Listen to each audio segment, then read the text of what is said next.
stop your shit, I'm the shit, just give it up. Everything is okay, even when I'm not. Time to bring it to the table. Hey, yo, what's up, everybody? It's your boy, okay? Everything is okay. And I got a special guest today. My man Richie Yo-Yos is in the building. What's up? Yeah. What up, baby? You ain't got no sound effects? Nah, I don't got. Yo, pre-production. We got to work on sound effects pre-production. That's our next bit. All right. What's good, baby? How was your? As you can see, we both got the Sunday faces on. Yeah. Yo, I'm still waking up, and it's what 4 in the afternoon right now. I think so. 3:54. Oh Lord. 3:54 to Sunday. You know how you can tell, like, out here, one of the most roughest things to do, and anybody that lives out here can concur, is try to get a sandwich from Gold Tim's on a Sunday morning. Because every single person is hungover, and they're calling that one spot from, like, 3 to, because they're open 24/7. Oh. So, between making deliveries all night, between making sandwiches all night, that store is probably like over $1 million business. Easy. That's how you get them. Yo. They're like, why franchise? Just stay in this one spot. They because people don't want to eat bodega food all the time. We have bodegas, but nobody wants to eat a shitty burger. Or sometimes you want to get... Yeah, and then you see Ak be nasty. Sometimes he be doing shit that you Yo, it be like that for real. Yo, Ak be nasty sometimes. Yo, it be fucking crazy though. So I be sitting there like, I don't want to. Nah, let me go to Gold Tim's. But then the problem is that shit hurts my stomach too. I can only. I'm good with eating home cooked food. I don't think there's my stomach won't process food any easier than home cooked food.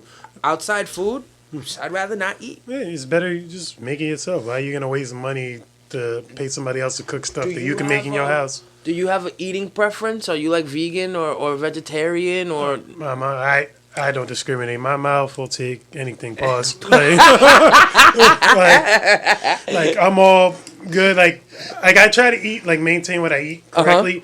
Like actually, tomorrow I'm starting my 2-day juice cleanse. Okay. Like I go to this spot in Inglewood in New Jersey. Okay. When this girl named Curly Vegan. Shout out to the Curly Vegan. She's really dope. And she always supplies me with like these big 40-ounce juices. Okay. And it just gets me through the whole day, like drinking water, just trying to live clean. It puts my mind in like a great focus. Yeah, and I love that. That's why they say people fast. They say people fast for that reason, to detox themselves, cleanse themselves. Like it is the truth. You are what you eat. Like I asked you your eating preference because as I get older, my mind is starting to change on what I should be consuming and why I consume it. We live in America where you can be homeless but obese. There's something to be said about that. That's why it's like I want to lead by example. It's not like my little kid is the smallest one in the world. I don't know what he'll like to eat, but maybe consume it the right way. I think about the food I eat, bro. Like whenever I eat a piece of steak like from outside, like at a Dallas BBQs or Applebee's, it tastes so soulless. I don't, Taste some meat in the ghost. Ghost burgers. He said it tastes like I'm eating the ghost. Yo, you stupid. Yo. Oh, man. But it's so true. It is so true.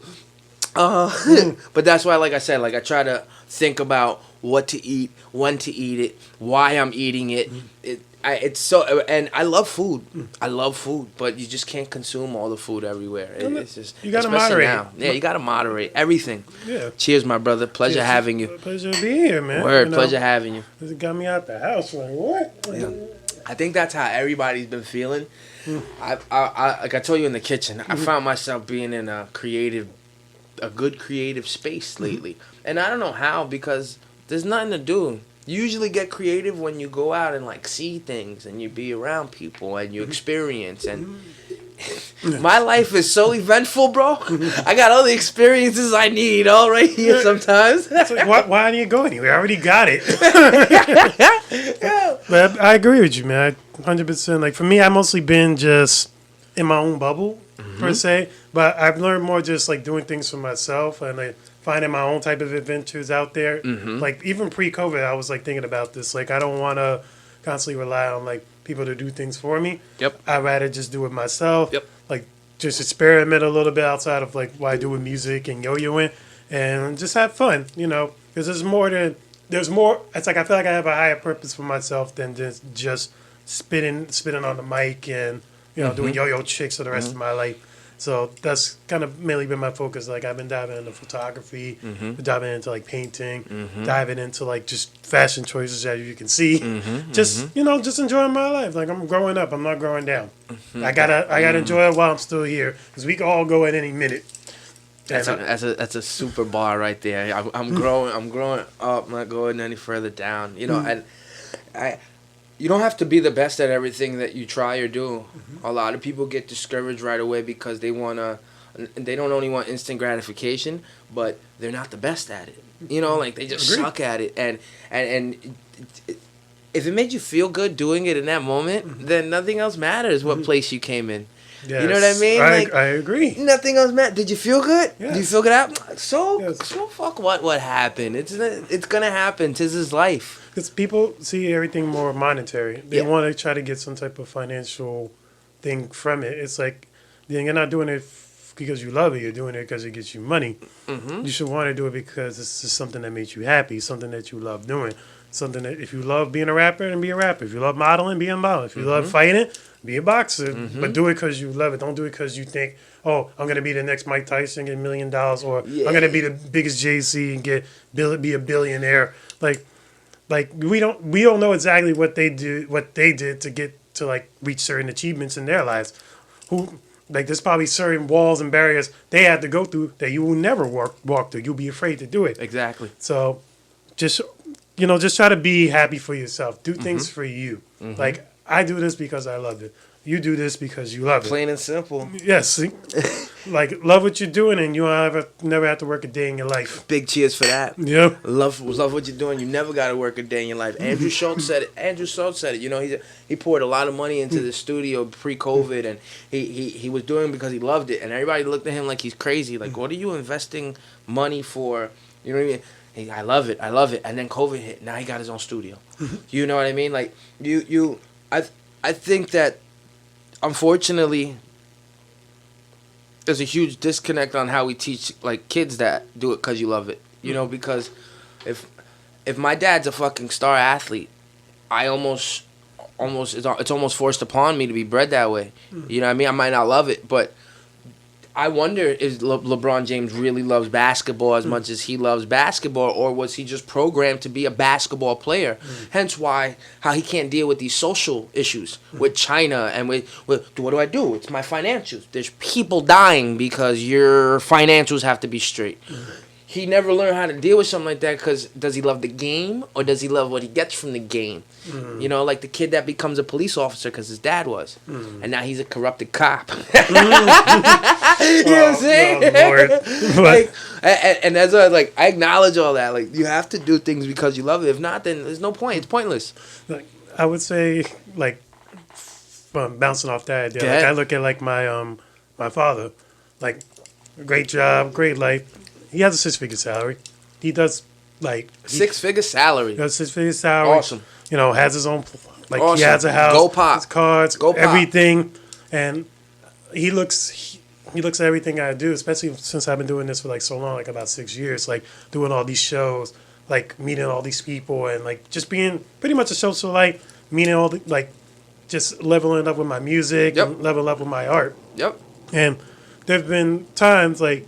He's like, damn, I wish I would have did that instead of going down like the path that I did. Like, but I did it because I saw myself in that state from my parents. I had to be like a provider. His motivations were different. Yes, his motivations were a lot different. So he's kind of living right now like vicariously through me, like through all my socials. He's like always after shows. Always he bigs you up though. He goes, number one supporter. That's the proof in the pudding, though. That's the proof in the pudding that even if he didn't get the time in his life because of his other reasons to love something, to do what he was loved doing, he loves the fact you do it. The fact you do it, he feels like he's doing it again. He has a second life. Every time that you step on a stage, step off a stage, you roll that yo-yo, you come to a spot, he has a second life vicariously through you. Yeah, You know, that's love, though. No, I appreciate him every day for that since day one, like playing my music in the car, showing people, like, oh, look what my son's doing.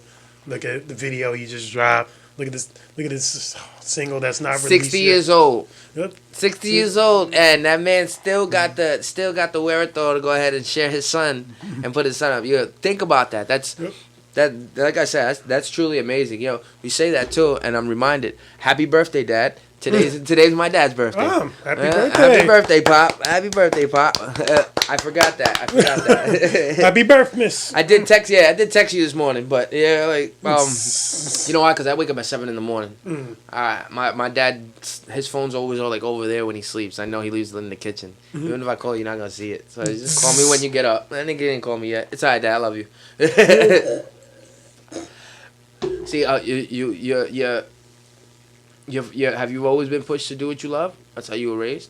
Well, not necessarily. Like, I was one of those kids growing up that I had to, like, go to school, get an education, and just try to do what my degree, like, wanted. Like, I have a bachelor's in economics and associates in business management. Talk to him.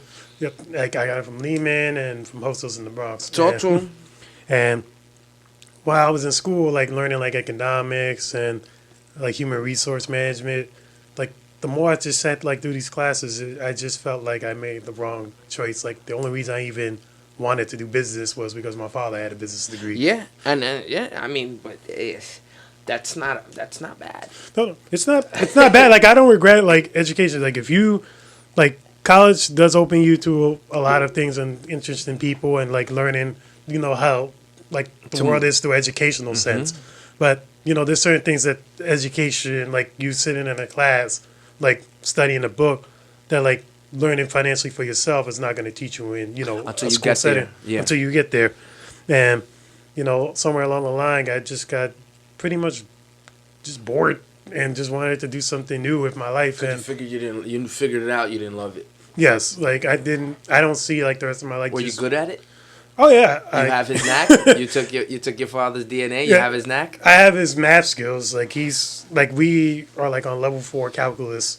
Like, that's how high we gotten. That's like, what I'm talking I've gotten about. like awards in like math and like having to tutor. I had to tutor kids after school because they didn't understand what the teacher was teaching. It's like, oh, how did he get that answer? That's what I'm talking like, about. I got you, man. Come Your here. brain just functions like that. Yes, and I haven't done like any serious math problems in like 6 years, but just give me like a good, like, I'm 20 surprised. minutes, I got it. I'm surprised since we are in the you and I are in the creators world. There should be a union for creators. Whether you're the best in the world, most consistent in the world, there should be a union where you could be like, once you spit a line in a movie, you could be part of the Actors Guild. Wants to give you a line. You're no longer an extra. Yep. It should be the same thing when you're an artist. You know what I mean? Or as a creator, we should be allowed to be in some type of union. You can use that math skill to not only teach people and educate people, but even as a skill. I can see you performing on a stage because you're so animated with that goddamn yo-yo. Yeah, and excuse my French. But you're so animated with that yo-yo that I can see somebody giving you some crazy question on a board and you just... Alright. Alright. And yo, you know how you would bug out a crowd. That's an artist drawing. I've seen this artist. He makes a Jesus painting in under like 2 minutes. It's amazing. I've never seen it. I was like, and he's just sitting. Oh, just throwing it on the wall and stuff. Yo, and then he's spinning it around, putting it upside down, and I'm like, what the fuck? And then all of a sudden, it just. Oh. That could be used to your advantage too, bro. Oh, absolutely. Like that level with Peyton, I don't know. I'm still in the stick figure stage. I'm still throwing baseball glove hand kids. I'm still got my 3rd grade skills in drawing. Yeah, there's nothing. See that I think that's the saddest part about COVID and these kids. that they don't have social lives. Their social lives are going to be diminished compared to ours. Their social lives for the past 10 years have already been on screens. They've already been living on screens and phones for the past like 10, 15 years, like fiends. Like they're bodying these programs like TikTok and there's reasons why these YouTube creators make kid videos and they're bodying the system. There's a reason for it. Kids make the world go round. It's a shame that this next generation of kids are not going to be able to feel each other and touch each other and have these social experiences, because I think that's what school really animates for us. When you go to school when you first get to school in kindergarten, that's when you first learn, all right, there's other kids in the world. They all look different. They smell funny. Some are mean. Some are nice. There's pretty ones. There's ugly ones. There's ones that you don't, you know how to maneuver. And then it switches up junior high school. Now you learn who are the people that are far ahead and not far ahead. Then you hit high school and you learn how far you want to go or not with yourself. What do you really want to do with all this confusion and hormones? Then you hit college and you're like, all right, I'm paying for this. I'm paying for everything I learned. Hold up. I'm paying. This changes everything. The landscape looks a little bit different now. Now there's no reason to communicate and be with something that's not going to push you forward.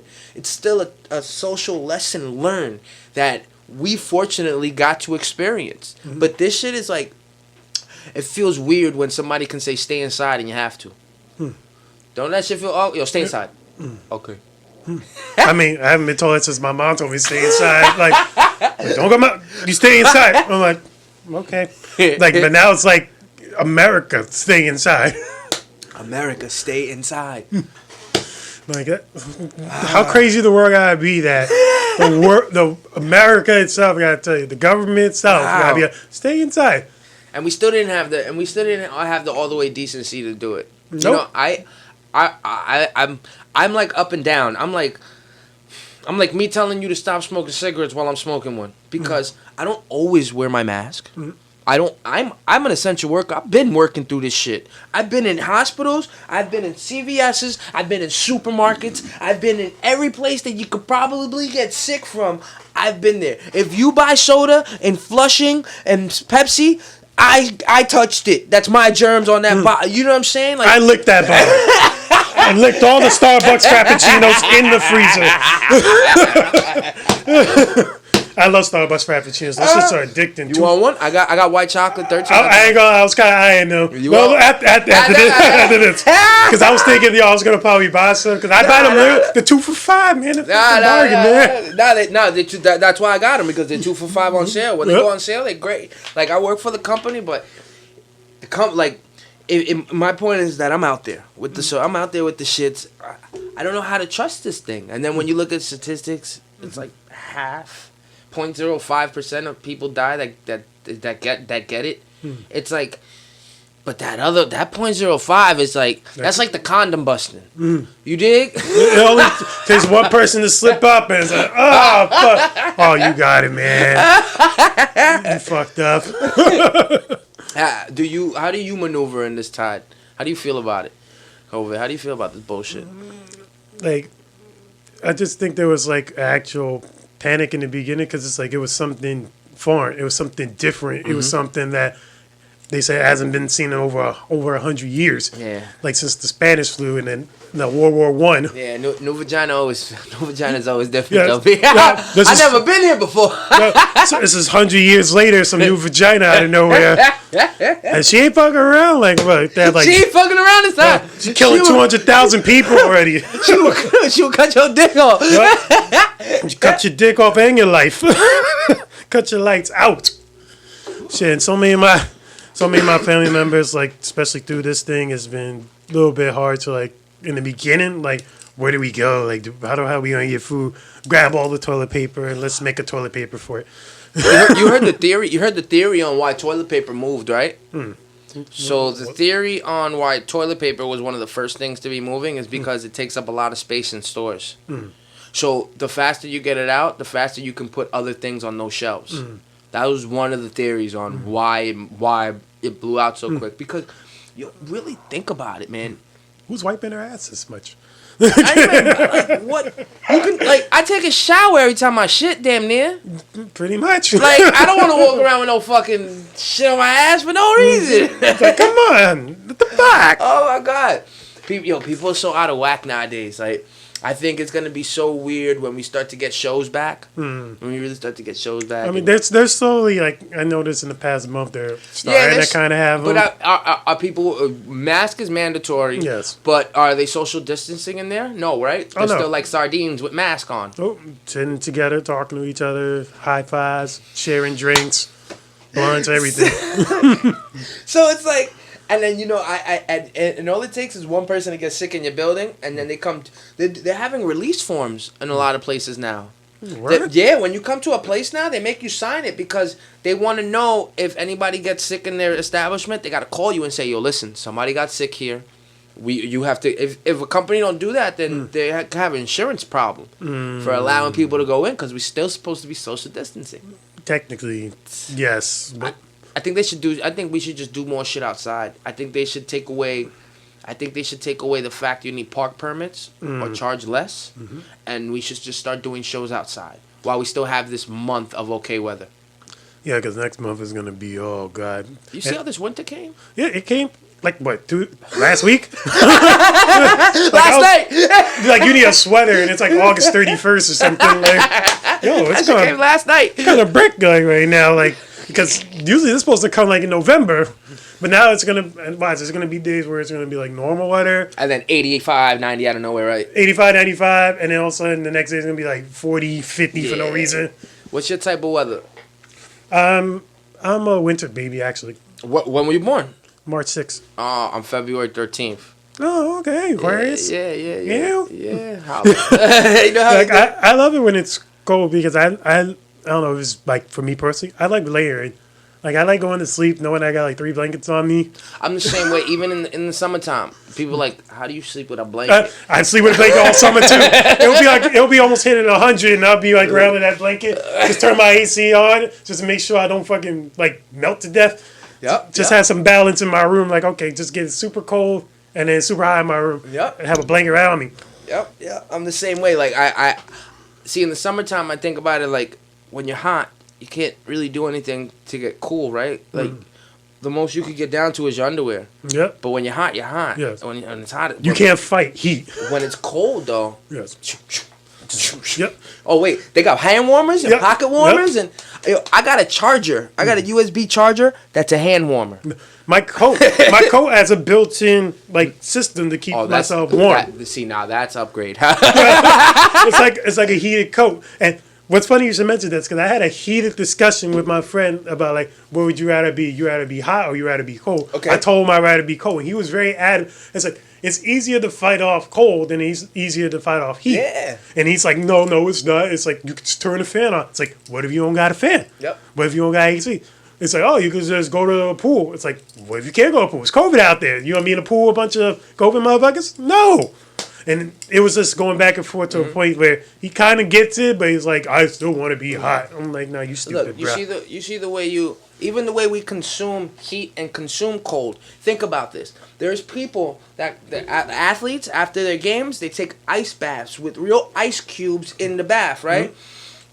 When people go into steam rooms, there's a reason why it's a steam room and not 200-degree water. 200-degree water in your skin, it will burn you. You get there with the steam, it's not the same. It gets in your pores. Like, you get in a sauna, or you trying to cook? You cooking well, then? Yo, I've done a sauna for like I crank it up. Like they do this thing where you sit there really, really hot for like 50 minutes after you work out. Feels good. The first 10 hurt, but after that, and then the last 10 hurt. There's a middle point though. You can kind of just shut everything out, and when you get out of there, you just feel so. Like ice baths too. You got ice baths. I can't stress it enough. If you like work out or you run or like once a week, I try to take a nice ice bath.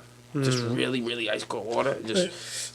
You know about this spot here, like in Queens? He told you about this spot called Spa Castle. Oh yeah, it's right here down the block. Oh, I've been told to go there. I heard it's really nice. Like, I think it's number 5, top 5 spas in all of Queens. Like, all of the United States. It's huge. They got like 2 pools in there. They got a guy and a girl side. It's huge. Like They take over. Asians don't play, yo, and everybody goes there. No, I might want to take a girl there. I don't know if it's like the spot. I'm trying to ask a girl on a date real soon. You want another beer? I'm good, my brother, man. I'm a one and done type guy. Two, I'm driving back. So. All right, if you want, you want iced tea or something. Oh no, I'm good for everything right now. All right. You fed me pretty well. Yeah, good. Right now, I saw when you walked through the door, I was like, oh, he's drained. Yeah. This can't go on like this. I need to make sure that he's up and awake right now. Because I woke up at like around 6 or 7. I just went straight to like picking my stuff up and then going to the shoot, and I had to pick like my photographer up and then the assistant helping, and we just shot for like about 2.5 hours, and then I had to go all the way to Jersey and pick up my juice cleanse set, and then come back here in Queens to do this awesome podcast. You've been running well, and I had no food and nothing to drink and nothing. But see, I wouldn't have minded if you would have had to reschedule or anything. I'm never like this. Don't bother me. I understand everybody gets into the shits to run around and like I had somebody ask me like, what's the purpose of your podcast? Like, what do you want to talk about? You didn't ask me that, which I'm so grateful for. But everybody goes, and I'm like, that's like, I don't care. I just like from what I see online and the way like you are right now, I just seen you like, oh, this is something I just do in my spare time. I don't care. Like, I love it. I love it. Like, it's the same thing when I like getting into the music. Like, how's your writing process, if I may? How do you get to writing? You did I remember, before I lose this thought, I remember you performing with somebody. You used to perform with somebody. Who it wasn't Freddie Fingers Too Fat, was it? Blaz? Blaz, there you go. Blaz 89. Yo, Blaz, I'm sorry. Blaz, I'm sorry. I apologize, Blaz, but I'm sorry. Yo, like we have like a couple of songs together, like we're both featured on, and you guys were a great duo. Oh yes, those performances that you guys, those things are embedded in my brain. You guys were a great back and forth duo. Like we're a part of a collective called Too Sick, which is pretty much we're just two sick guys. So when we rap together, we're Too Sick, but separately he's like his own thing, I'm my own thing. He's been leveling up a lot lately. Man, he's a monster. Like he linked up with like Buck Wild. And he's preparing to drop like an album real soon. And he's getting a lot of really good looks. Like he's been really pushing the envelope with his music, and I can't wait till his album drops. That's dope. He was the first person to acknowledge me as a rapper ever. Really? When my first performance ever, he was there, and he was like drunk, like super drunk. Look, he likes the story. He likes to tell. I love telling this story. I love this story because he was so drunk. He had like his own crew, like all these Yonkers dudes in one corner. Okay. We had like I think like 20, 25 of them in one corner, like cheering him on. Okay. And it was a showcase that he won. I didn't win because it was my first time. I didn't know what the hell I was doing. But I remember leaning up on the wall, and I think they were looking for running the results. Okay. And then I noticed somebody hitting my leg. I'm like, yo, who the hell's hitting my leg? And it was him. And he's like, yo, you killed him, man. You freaking fucking killed him, man. I've never seen no yo-yo shit like that in my life, man. It's like, you're going to go places. Don't ever stop that yo-yo shit, man. And I was just like, he gave the best performance of the night, and then like somebody who is that level of like talent acknowledging you, and saying like, "Yo, you're gonna go places that and don't stop," which is one of the kind of the reasons that has driven me to like keep going with this. Like just something as simple as that. And since then, me and Blas has always been like cool. We we don't know each other's family. My father loves him. Like pretty much my dad's like the freaking A&R / like roadie of everything. Like he knows everybody. Like he's one of those like what do they call those people? What? Like one of those people that like he's like introvert. He's an extrovert. Like an extroverted, like kind of like let me give an example. Like somebody who's like well known, kind of like he's like when you see him, it's like oh yeah, that's the guy. He's like the Quincy Jones. I got you. Like he knows music. He just knows everybody. Everybody sees him. It's all love. So that's how it was with like Blas. And since then, Blas like in the past 6 years of knowing, he's been doing this like over like he told me like 15 years. Wow, you can hear it in him though. He's in a whole different another world with the way he carries himself, his chemistry. He's just you can always tell when somebody's a superstar or a rock star. You can always tell. Yeah, you can always tell when there's a quality about them. You're like, oh yeah, that's the guy. And he was a rock star. He was a singer. Like really? Like an actual death metal singer. Really? Because he decided to transfer that into actually singing. Because Yes. he holds notes. Yes, he knows how to hold notes. Like, yo, that's why people love him. He can hold, like, for a guy like that big, you would think, like, in the way he, like, talks, I didn't think, like, oh, this is going to be, like, singing. And he's just like, ooh, like, yo, how the hell do you hold that shit? He said he learned it from church. So he's a churchgoer. I love his stuff. Yeah, but that means, pause and all due respect, but that means he worked out his pipes. You know what I mean? That means, like, there's something about when you learn shit young, yo. Like, when you learn shit young, when you picked up that yo-yo? I picked it up when I was 15. 15? That's not even that young. Nope. 15.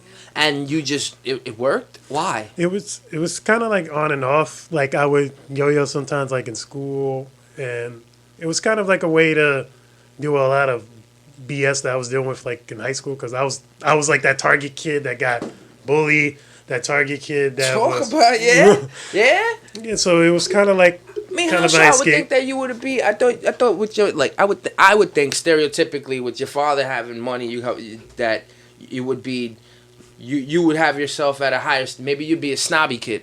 Oh nah, like not even close. Not even close. Like look, like like even though like with my father, like him had money, my mom, also had money. She was a teacher and then a principal. And, but you're humbled. Yeah, but I'm just humble. Like I can say like I'm truly blessed, and I don't let like anything get to me. Like I never really asked for much. Like most of the things that like I did, I mostly earned for myself. And then my parents just came along. It's like, oh, okay, you did good. Hey, here's a PS2. Here's a PS3, 4. But after PS4, I started buying it myself. Yeah. But like PS5 already got that pre-order, so it's already lit. But really, you pre-ordered it? Yeah, Target. How much? I put the whole thing, $4.99. So you bought the biggest one? Yes. Do you have? I'm sorry, I bounce around too. No, do you have what kind of games you play? I mostly like fighting games. Fighting games. Yes. All right. Do you have the control? Do you use joystick or do you use the pad to fight with? I use the pad. You use the pad? Yes. Shit, yo. I'm that like. What you play? You play Dragon Ball? Yes, I do. Oh, I've had Dragon Ball. I gotta get your PSN before you leave. All right. 10-4, buddy. I gotta get your PSN, yo. Gotcha. Like, there's something about video games that just encaptures me. I've always been a big video game buff. Like, you picked up that at 15. I picked up video games heavy at 12 because I wasn't allowed to go outside. And I just became I used to have, like, 3 TVs to 4 TVs in my room, all on at one time. One would have, like, the news and the cable, whatever. The other 2 would have video games on for 2 systems. I like, when Grand Theft Auto came out, I beat it in, like, 3 days, 4 days. As a, 13, 14-year-old kid. I only used the bathroom like 4 times. Oh, so you were twitching. You were on Twitch before Twitch. No, I never even. Yeah, but I never, like, now I just got all that stuff. And I don't even find it. I don't really care to. I like watching people play, but I don't really care to. I don't really like. I don't want nobody's money for watching me play. I just like to laugh at myself back. Because the reactions I be having, like, these video games get me tight sometimes, yo. How many controllers have you broke? I can't. Probably as much as I broke yo-yos in my life. Can't too many to count. So when you picked that up at 15, that you were coping with, like, being bullied? You were coping with stresses that helped you deal with when you sat there for 20 minutes and just fucking all day? It was kind of like how you say, I'm a quiet giant. Like, I'm not a person that's a fighter. Like even though I was, like, still a tall guy, I was never, like, one of those people that just started suddenly. Not your character. I was a nerd. I was just a giant, tall nerd. Like, I was always, like, into anime, into, like, video games and just there's nothing wrong with that. Oh no, there's absolutely nothing wrong with that. You go learn some jujitsu. Oh, forget it. Kill a motherfucker. Yeah, if you go learn some jujitsu, you did all that nerdy shit, all that shit. I don't think you should. I hate when people classify themselves.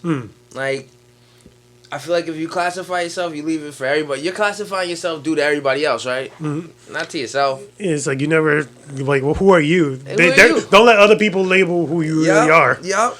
And that's kind of how it was like in school. It's like I never had a problem like with like classes like that. It was just people just felt the need to want to fuck with me because they just saw me as a tall weird nerd, and it was like really stressful during those times. And it was like you go home and you don't know what to do. You play all the games. You read all the mangas. Do you tell your parents? Yeah. Oh yeah, I did. It got actually scary one time when I got into a fight with a bully who was a Latin King member, and I accidentally ran into him when there was a pop fly ball in the air. Those are always fun, right? Oh yeah, those are absolutely fun. No, this is how crazy it is. This is how crazy it is. I'm not gonna say like too much about it, but this is how crazy it got. Like it's always fun. It got to a point where like we hit each other, we collided into each other by accident. Trying to get the ball. And he claimed that he got it. And I was like, I didn't hear nothing. And we were both dazed on the floor. And I was trying to get up. And as soon as I'm like all kind of composed, he's like walking up to me angry. And he goes, yo, why the fuck you ran into me for? And then he just went back. And he left the ring mark on the side of my ear for an entire week. And I had to cry. I was crying like my ass off like a little bitch. And I had to go to the bathroom. And I noticed when I was trying to go to the bathroom, there was a blood trail on the floor. Because he hit you that hard, right? No, I headbutted his nose. He was leaking. Good shit. Yes. No. Good shit, Rich. And then I saw a bucket that it was just a blood-soaking T-shirt? white beater. Oh, yeah, you hit him hard. I lit him hard. So I didn't notice that because everything happened like literally in that whole transition was like 10 seconds. So I was just in the daze and I just wanted to see how my ear was because it was stinging for a week. So what ended up happening is we ended up going to the principal's office and the kid actually tried to start something with my dad as he was walking out. He was like walking out like after we discussed like he was going to get suspended. And I was good. He was like, "What you gonna do, fat nigga?" And my dad's like, "What?" And then he just like walked away. Well, yeah, what kind of man is your father? He must be non-confrontational as well. Oh no, he's very non-confrontational. He's not a fighter, but if he has to throw down, he'll throw down if he really has to. It's like you could keep going like this, like he won't do nothing. But if you go like hard enough and you go like you ain't gonna do shit, he's still not hit you. But it has to be to a certain level where he has like if he has to defend himself, like if somebody's coming at you. He's gonna start swinging. No choice. He got gorilla arms. He got like that dude on the screen right there. A man that makes six figures though, he probably you poke him and he laughs at you because he gets you back in another way. Oh, yes. He buys the building you're living in. Yes. I'm pretty much living it like my dad came from poverty too. He was on welfare. Like he has. What's your nationality, Pa? I'm black and Puerto Rican. You're black and Puerto Rican. Yeah. So which one's which? My dad's black. My mom's Puerto Rican. Talk to him. Nice. What kind of black is your dad black?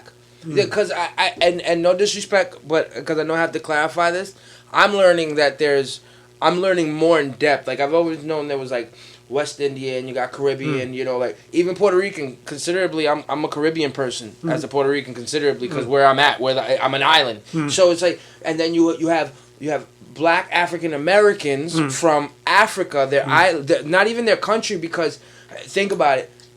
If they're called. Well, I guess so. They would be called Africans then, but they're not called Africans. They're called black. That's why it's like, what kind of black is your pop? How long he's been in?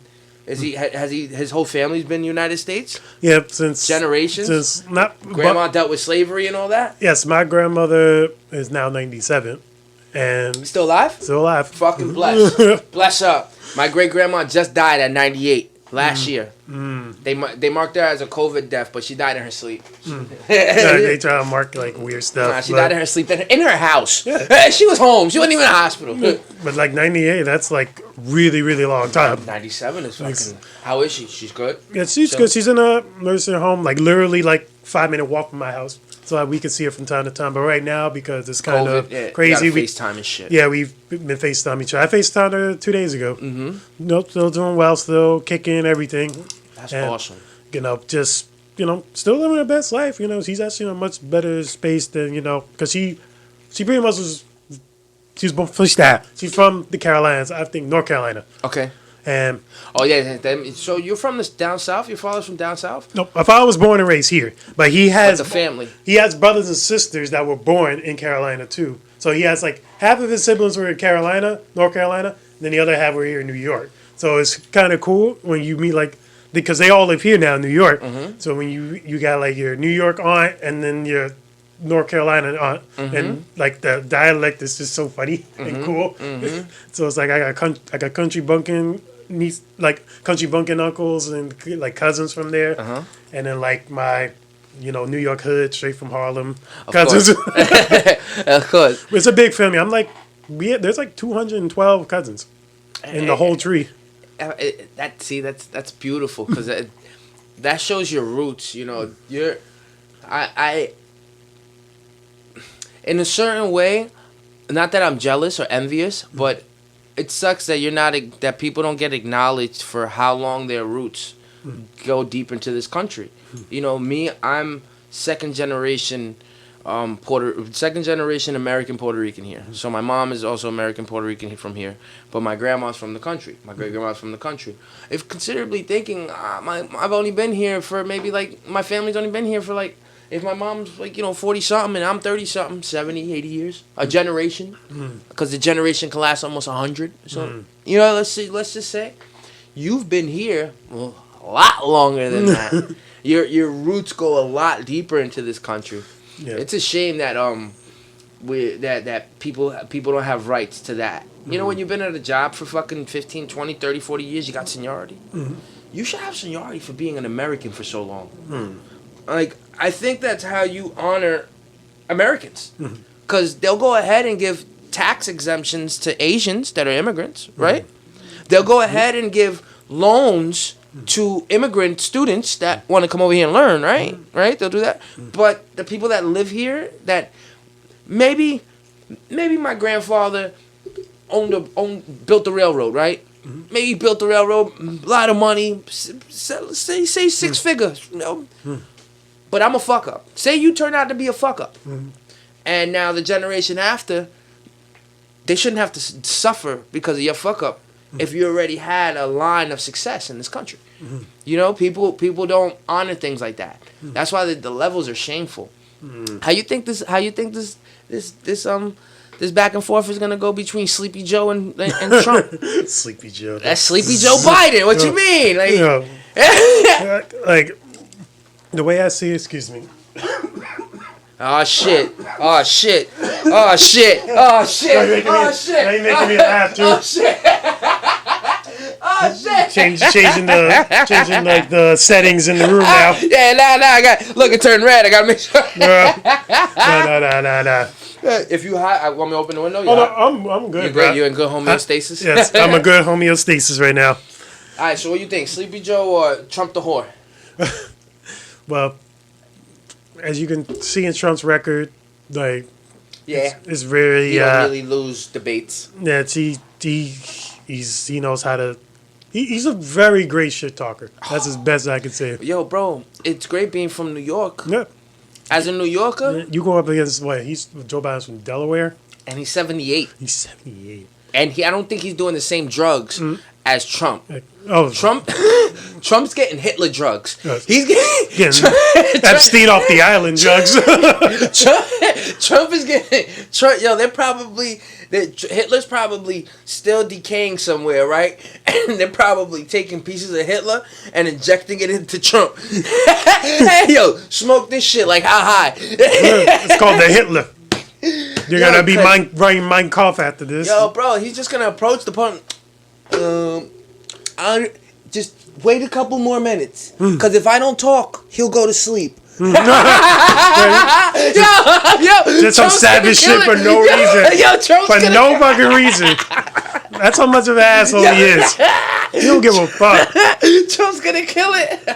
and like, it's like when I look at like Joe Biden, like there's a lot more. He's a lot more preserved. He's a lot more he has better principles. I can say than Trump. Like, and then it kind of looks like it's a great message. With a lot of the politicians, like having Kamala Harris as the vice president. Kamala Harris that keeps men that are innocent in jail. Kamala Harris that don't look at DNA or has the DNA evidence and still says no, fuck them though. Kamala Harris that all she cares about is her record. Kamala Harris that just walked around in Tim's and thinks that that's showing her black side. That's showing your black side walking around in Tim's. She's an LA girl. You gotta give her. Oh my God, LA. Nipsey Hussle would be mad at you right now. You can't wear Tim's. You gotta wear Vans. Oh my you should have worn God, Vans. Bitch. You should just go to Brooklyn. Go to Brooklyn and then try to be a VP. But go ahead, yo. So I assume you feel some type of way about the... You know what it is? I've been listening to this podcast called Wrongly Accused or something like that. And I hear all these stories, and the majority of the brand new stories all come from her being whatever she is, the attorney. So her doing that and keeping those people in jail, it disgusts me that I give appraisal to a person like Kim Kardashian for a number of things. But for the number one thing I give appraisal for, her face when she gets come on it. No. Her number one face I give appraisal for, her number one thing is getting people out of jail. Yes. Is her looking for some type of reform. Jail and prison, I know they're two different things, but either way, whether it's privately owned or owned by a state, it's not a way of living. That's not how you teach a person a lesson, by keeping them locked up in a cage. And especially when they're innocent. There's a lot of times where a lot of people are innocent in jail. And let's just say I do 10 years in jail and DNA evidence proves me innocent. I got lucky. Maybe there's a chance I can sue the system now for all those years. Maybe I'll get more lucky, but it's still a process, right? It's still years in. You're out of jail. They just stripped something from you internally. They took 10 years of your life. And, you can't ever get that back. There's no amount of money that can amount to that. It just psychologically fucks you up. How can you account for that? And that's why I think that prison, jail, and people that make those systems worse are the lowest of the low. They're already fucked up. They're in cages. Do something with them. You know what I mean? Don't make these people work like the Asian people with sweatshops and not pay them. You know what I mean? Why'd you take away education from them? For the ones that are savages and that kill each other, in my opinion, and this is straight up, throw them on an island. Get them away from the United States. Cuba did it to us, right? So find a freaking island. There's an island right by India, right? By the Red Sea, there's that island that's secluded that the Catholic guy tried to change all those people. Throw them there. There are people there that haven't been touched for 50,000 years. Go throw all the bad people on a boat and sail them that way. But for people that want to change, be different, maybe could be innocent, want to better themselves. Look at them. Look at Ghislaine Maxwell. How her court case. Hold up, for everything she's accused about, everything she's accused for, everything. How is her court case in like October, November? Why is it so long from the point that she got caught? Why? Opportunity to fuck something up? That's how poor our systems are. That somebody like Ellen went to jail and she was chilling. She was chilling. With her hundreds of millions of dollars. She came out and made more money because she went to jail. It happens all the time. Chris Martha Brown, Stewart. Tupac, Martha Stewart. Now she's with Snoop Dogg, chilling. Did I mean Martha Stewart, not Ellen? I meant Martha Stewart, right? I think you meant Martha Stewart. Sorry, Ellen. I was like, Ellen. Now that you said that, wait, Ellen been to Listen, that's the point of a podcast. We don't do our research. We just guess. Somebody told me that the other day. Somebody said, somebody sent me an email after they heard my podcast on Apple Music, and they said, I like the fact that you guys, whoever you talk to, it's not really on point, but you're not too far from the truth. He said, that's the point of a podcast. No, just keep it real. And it's just, and it's the truth. Nothing. I think everything in life should kind of have some comedy to it. Things are fucked up. Things can get fucked up. This is when you see a bug kill another bug, right? You didn't think shit of it. What makes that any different from a guy killing another guy? Big difference, right? It's a human being. And got They got bills. They got bills, right? They got something. They got to pay taxes. Yeah, Bugs don't pay taxes. Yeah, but that bug also is life. Yep. You have to, you have to lighten the load on yourselves with how heavy things are, because things get heavy. There's consistent. We're always gonna see like shootings. We're always gonna see famine. We're always gonna see all these things. So if you don't lighten the load with a little bit of like comedy to get yourself through it, I feel like you're always bracing for a poor impact. You know what I mean? You're always bracing for a poor impact. Like it's like you can never just laugh about anything. So look, this fight right here, right? That guy right there has fought 2 times in the past 30 days. This is gonna be his 3rd fight. Look, he took 1 punch to the body. The last 2 fights, look, shut everybody down. Shut everybody down, really. And now this guy's the veteran. He's a veteran with like the 2nd most submissions, wins.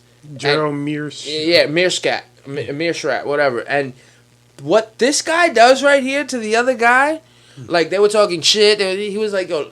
He talks with an accent, so he talk like this. He says, "You come to me and I put you down. I don't care. I don't care. I take fight to the ground. I take fight up hands. I don't care.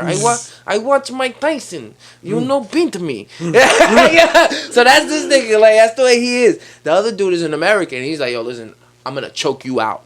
I'm gonna choke you out. You never seen nothing like me before. You never met nothing like me before." The fight is over in 15 seconds. Yo, the fight is over in 15 seconds. Which is phenomenal, too. Like, I give it up to these warriors that get in the cage and do this. It's like us performing. You know, when you perform, you're fighting with that stage. Yep. You're fighting with that crowd. You're not getting... This is not going to come easy. And for the people that are just that talented and it comes easy, bless you. I'll praise your gift. I hate when people that are talented don't praise their gift. Like I hate when people waste time. It's like you have something special about you. You should be trying to utilize it to show it to the world. Or something like you can't hide all this pure talent. Like it has to. Like you're being. I just feel like you're being selfish with your talents. It's like it's something that should be shared. I say that all the time. It's like you're too. Like, it's like. Your bars are like crazy. Why you don't? I don't know. I can't. I try to find a studio. I try, like writing a whole song. It's been real. I was like, dude, just sit and try. Or like a model. It's like, oh, you're so pretty. Why you don't model? And it's like, oh, I don't know. I don't feel cute enough, and I need so much makeup. And I'm like, just show it. You all these selfies, all these pictures of parties. You can be, making a great living, being happy off just doing what you're doing right now. Just looking bad as fuck. Facts. You ain't gotta do nothing. You ain't got you can bag a ball player easily. Yo, I swear, that's my next feat though. My next feat is getting fit. My next feat is getting fit because I recognize that us as artists, we are an image. We are an image. We have to have one, and I'm not gonna be the dude that dresses with $1,000 kicks. I am not gonna be the dude that wears $1,000 Versace. Man. I even if I had money, I'll probably be white teed out, or my own merch out, or my friend's merch out, with a pair of Uptowns. My fashion is always gonna be the same way. Why can't people notice more of the fact of it's the talent part, it's the work part.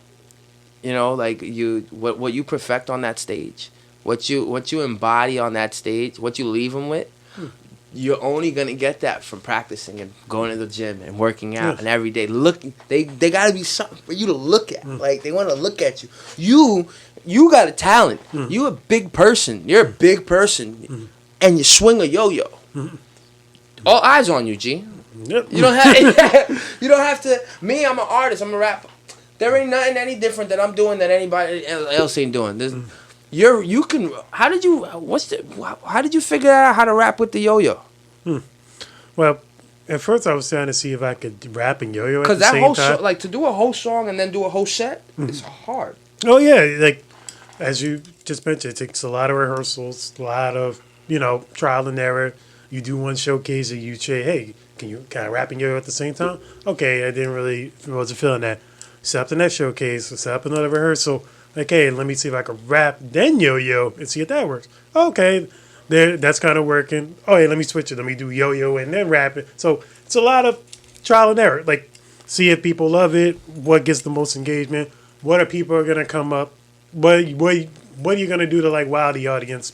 Like, try this trick or move on this stage or do, like, set up your performance piece where this part of the beat drops or this part of the set comes in. Like, oh, Simon, and just, like, go into it. So it took many, many times, like, hundreds of performances, hundreds of, like, watching other people and how they perform and asking, like, hey, how'd you do that with the song? You have no shame in doing that neither, right? Oh, no, it should be, like, all love, like, you know, just casually asking, like, hey, how did you get to that type of skill? Like, some people, sometimes when they do ask that, they only want it for their own advantage, not really to know about you. Yep. But I'm very fortunate, like, what I can do, I've seen nobody else do. Like, it's like they came like, how you do that trick? And it's like, all right, here you go. And then it's like, you can't even throw it down, bro. When I see a yo-yo, I think about the casual, the bearing yo-yo. You know, remember the yo-yo with the bearings? Oh, yes. And everybody can sleep them, but that's about it. You couldn't really do nothing crazy. And then they had those. Those were the real professional, upgraded. Have you gotten paid to do shows with yo-yos? Oh, yes, I have. But most of the time it's like for small little charities and, you know, for schools that hire me. Like, I never done like a big major performance like yo-yo, except when I was like on like teams and stuff and I competed like professionally, like, you know, a lot of little regional state contests. That's when I like kind of have to like show out and stuff. So you've been to contests and you've entered contests, you've won? I never won. I've only came in second. How good are they? Like, if this took me 16 years, there's a kid out there that can do probably everything I can do, plus 10 times better. What in like a year. nationality is he? They're usually white.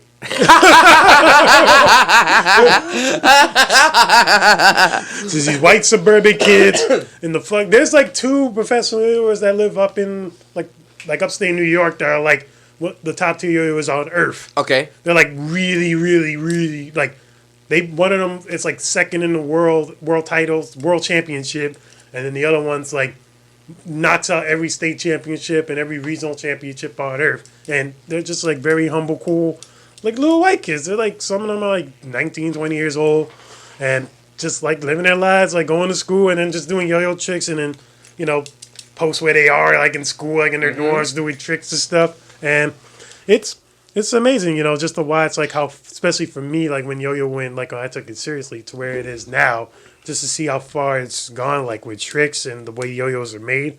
It's a beautiful thing. And, you know, I respect a lot of up and coming, even like a lot of the old school yo-yoers when I started out, they're still doing their thing.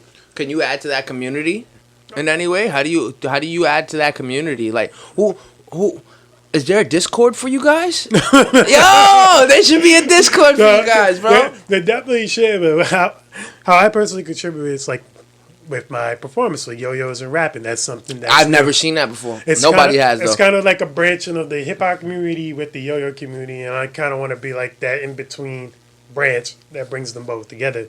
And also for me, I interact with a lot of these yo-yoers and a lot of, you know, rappers like such as you and, you know, a lot of people we know and a lot of people outside who you don't know. And they just love, like, everything I do with, like, tricks and everything. So it's like, sorry. So okay, good. So with the tricks. I love it. You're getting in your zone. Yeah, so with the... you're getting in your zone. Let's so get with it. the tricks, like when I do yo-yo tricks, it brings the hip-hop community, like, oh my God, how do you do that? That shit is cool. Like, you're like the greatest husband. It's like, no, I'm not. There's other people way better than me out there. And then, like, when you have a lot of, you know, rappers, a lot of yo-yoers, they know, like, rappers and stuff, but they never, like, personally, like, knew on that guy at bars. They'll, like, do some stupid stuff.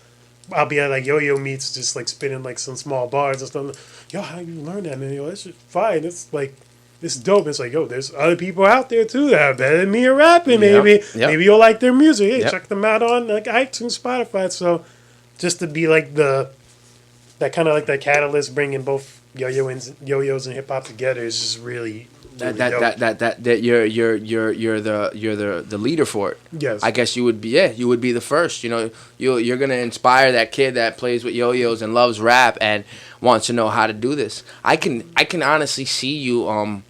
I'm surprised you have not written a play. I'm surprised you haven't written a dramatic like play where you're just letting the yo-yo speak while people are either dancing or rapping around you. You know what I mean? Like, I'm surprised you haven't written something. I can hear a symphony with you playing with yo-yos while it lights up, and you're just hitting the Beethoven. Boom, boom, boom, boom, boom, boom, boom, boom. You don't see that, Rich?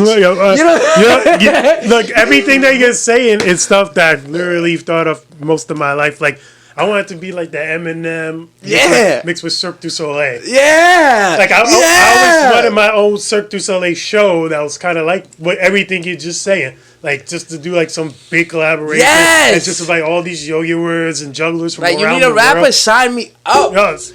I want that. I want that in the future, like so bad, like some type of crazy circus show where just yo-yoing in the crowd, yo-yoing like trapeze. Oh, for your music, like my music that I curated and stuff. Yo, I can see. Like, if I may, let me run. I'm good with go, this. Run it. I can see you having like a 4 to 5 track EP, based on whatever subject, but mostly around the subject of something. So this way you see how they have digital they'll have digital albums where you get the whole, like Beyonce does it, Kanye does it. Well, you get all their songs from an album and they'll play you a movie. Same thing. You make it for that, but not for the movie standpoint. You make it specifically for that play. So that this way you can have whatever rapper you need, whoever has a verse on what. You know what I mean? You can have, if you need a dancer or two where they need to wear a special outfit under a blue light. You know what I mean? While you're with the yo-yo. And then you got to have just one person feeding you whatever you need. Every time you need a yo-yo. Every time you need an outfit. And then you spit your verse. Every time you got to throw one out and catch a microphone. You know what I mean? And you switch it real quick. And then throw your microphone out and get your yo-yo back.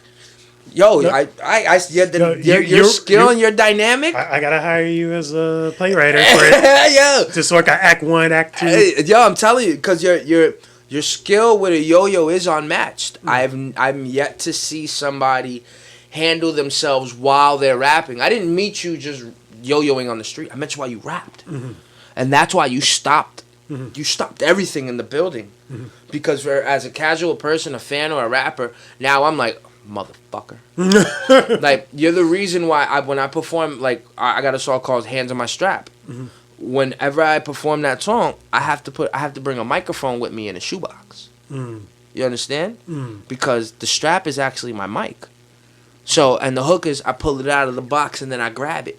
So while I'm performing, I like to dramatically show me pulling a microphone. It hasn't gone good all the time. They think I got to pull a gun out because hand of my strap. But they get the point, and when I wrap the microphone around my neck, it's that cinematic view. Yes. That's why I've always tried my best to bring the show something that's like a show and it's within a show. Like, I want to entertain you while you're hearing me rap. Why you got performing in your blood? Where you get that from? I would say I would get it mainly from my father and probably my grandfather. I would say. What was the first performance you remember? Like when it comes to concerts or like no, like you you remember seeing you did. Like, what was the first performance you did? I'm sorry. The first performance I did ever was for yo-yoing, I would say 2007. All right, so you were 18, 19? Yep, we're the same age, right? 89? 88. Yeah, we're the same age. We're the same age. I figured that. I knew we were the same age. Yes. You seem my generation. We're the millennials. Yo, bro, the 90 people are weird to me. Like, all due respect to you 90 people, but I mean that in the sense where I can tell a 90s person from an 80s person. And it's not like we lived in the 80s. No, we were at the end of the 80s. You know what I'm saying? We're the 90s. We got the best part, though. We still had beepers. Yes. I remember, my parents, when they used to carry beepers and they had to run to a payphone. When they had payphones. Remember payphones? Oh, man. They still have them somewhere. Like they're like still sprinkled around, but they're turning them into Wi-Fi stations now. Yeah. But and you know that's crazy too. Bums have phones, but they don't have houses. Yo, our government is backwards. Yo, it's like I don't know, America. Yo, I mean, I wouldn't live nowhere else. Facts. I wouldn't live nowhere else. It's like this is what I was born to. This is what I was raised. You know, I look at people in like England and Europe, and I watch a lot of shows and history shows, and there's something enchanting about that England voice. Bloody hell! Hey, who doesn't like to hear a bitch say, "Well, put your cock on my face"? I love that shit. It's enchanting. Now, I try to picture myself living over there, and the only thing I would probably love is the landscape, how it looks. They got beautiful mountains, and they got beautiful sceneries, and just they're not. Well, coming from New York, I feel like we're totally different species. I feel like New York is a nationality. I feel like being a New Yorker is a nationality. So everywhere else is just different. And we notice it. I couldn't see myself living anywhere outside of the United States. But New York, I kind of want to chuck it. I'm kind of tired of the city. I'm tired of no parking. You and me both, but you live in the Bronx. Yes. You are the king. They're the kings of no parking out there. It's like, oh no, yo, I'll never forget, bro. There was this guy. He always parked when I used to live in the Bronx. There was a guy. He always parked in a parking spot. Always parked in a parking spot. One day, I finally got the parking spot. Next morning, I came to my car. There was a key line all through my fucking. Wow. What am I gonna do? Can I accuse him? No. But what can I do? I'm just saying. The moment I park here, it's too much of a coincidence. It's just a coincidence. Look, I'll tell you right now. Just last month, there was this girl I was like trying to talk to. Okay. And she lived in the Heights, which is pretty much the outer edge of the Bronx and Harlem. Right there, that one bridge. That one little bridge, and I try to find parking to go see her. She invited me to her place, and I'm like. 1 hour later. Yeah. It was about 35 minutes. It's about 35 minutes, and then fortunately there was a parking lot right there, so I just took the parking lot and. But she made it. Let's just say she made it worth my night. So it was worth the parking. So I'll say that she made it worth my night. Yo, shout out to the chicks that make it worth a dude's night. Yeah, especially because women never factor in because they always talk about what men put them through or what they go through when it comes to men go through some shit too. Yeah, but we just bitch about different shit. You know what I mean? Like I think at the end of the day, that's where you really see the separation between men and women. Not to be too biased or stereotypical, but yeah, I'll be mad that I had to wait 35 minutes for parking. But I probably won't bitch about it. I'll say it once. Like, damn, I have to wait 35 minutes. It's over though. It's done. Yes. Once you get it, you're good. Be 35 minutes late to her though if you say you're gonna be there 8 o'clock. You're gonna hear that all night. You didn't the 35 minutes. That's coming in your head. You just got home at 11:30 at night with her from dinner, and she said, "But you were 35 minutes late earlier." Fuck. You can tell the real difference between men and women. One thing I really experimented. I even tried it on my friends. It's okay, look, you're we have heated arguments at the bar, and I'll be like, okay, this is what I want you to do. Pull your thing down. Oh, no, that's not. It's falling apart. No, you're good. It's just wrapped around. It's wrapped around. Yeah. I like it's dripping the wrong way. I like you looking as sexy as possible. Oh, thank you. This is what you got wingmen for. No, baby. So I would tell them, look, this is what I want you to do. You see that guy right there? You think he's cute? He's yeah, he's really good. I've been eyeing him all night. I said, all right, go talk to him. I don't know. What do I say? What do I do? And it's you like him? What do you like about him? I don't know. He has nice eyes. So go tell him he has nice eyes. It's I don't know. I'm scared. I'm You think women are more clammier than men? Clammier? Yeah, they'll refrain from walking up to a guy. I really honestly feel a woman does not know how to mac to a guy. Ooh, bars. Think about it for a second. You never know. I only see it in movies. Only in movies. Get one of your real life girlfriends. Ask them to go talk to any guy. They always suspect. No, the guy got to come to me. He got to do this. And you're like, oh, why you don't do that to him? Go talk to him. You like him? You think he's attractive? Go talk to him. I don't know what to do. So you see how it is to be a guy? That's one of the very small aspects of being a guy. Trying to talk to you. We don't know what you like. Nope. We just know you look good. Yep. You're like, you're looking good tonight. That's the easiest part about it. That's the easiest part. Right. And if a woman likes you, they'll make it easier for you. Yes. They'll make it very easy for you to like them. Yes. Even if they don't make it easy, you can kind of see that she likes you at least. Yes. You know what I mean? Like with women, I don't think ever have to. Well, I guess they do have to think about that too, but maybe it bothers them more. But I don't know. I think who you think's more insecure on a whole, men or women? Or is it just even? Women. Women are way more insecure. Women are way like more. When it comes They're gonna to hate us. This is not a misogynistic podcast. I am sorry. These are just my personal views from what I've experienced with women. That doesn't mean all women. It's just women I've met. We're generalizing here, okay? Like, yes. Like, come it's on. From who we met as. We are two Latino men that don't know what we're talking about. I don't know nothing. Yo-yo and rap. Love y'all. Like, we love y'all. like even when I look at like my aspects of me just being a yo-yo rapper, like okay, like how many times you must get so much pee from being a yo-yo rapper. Like it's like, but it goes back to that thing. I'm one of those type of guys that's oblivious to attraction. Like a woman would literally give me all the signs that they like me, and I'm just like, I don't know what the fuck you're talking about. Is that exactly? It's like she likes me. Like, wow, you got nice eyes. She likes me. I'm like, cool. What else? Like, and it's like there'll be times like they'll even go on, like there was one girl that I remember like gave me all the signs that wanted to see me, and I just never read them. And then like she ended up dating a guy, and then they ended up breaking up 3 years later. Okay. And she was like, I really liked you back then, right? Why you didn't why you never made a move on me? It's like, you never even told me you liked me. It's like, I was giving you all the signs. Like, I wanted to come over. She's over here with a smoke signal. Yeah. She got her legs open, like the airplane runway, it's open. Everything's set. And Rich is like, nope, I don't see it. I thought we were going to go get Wendy's. I've been like that. And that's my biggest problem. Like, I've never been in a relationship my entire life. Like, I've dated, like, on and off with a lot of women, but I never had, like, any type. I never known a girl longer than like 4 months. Yeah, you've never that's an advantage. That's an advantage because have you ever had your heart broken? No. That's why. That's why. See, that's an advantage because you've never been jaded. Nope. You've never been jaded, my friend. That's beauty in a bottle. You don't. Yes. I feel bad for you if you get a bad bitch. If you get a bad bitch, I feel bad for you because those would be the ones that. And when I say bad, I don't mean physically only.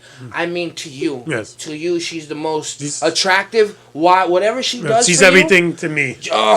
When you get that one girl, and if she doesn't, and if she don't want to be that one for you, that's when I feel bad for you because that's when jadedness may or may not come. But you being a grown adult now at 31, I think that you've read all the text, you felt all the hieroglyphs, you've seen enough YouTube videos. I did Da Vinci Code. Come on, we watched the real world. Watched the real when it really was the real world. Like you've seen it enough that maybe you'll be able. That'll be your advantage. Yes. That'll be your Ghostbuster Buster back because you'll be like, oh, all right, I know what's gonna happen here. Yes, and that's usually how it's been because it's like I've seen it.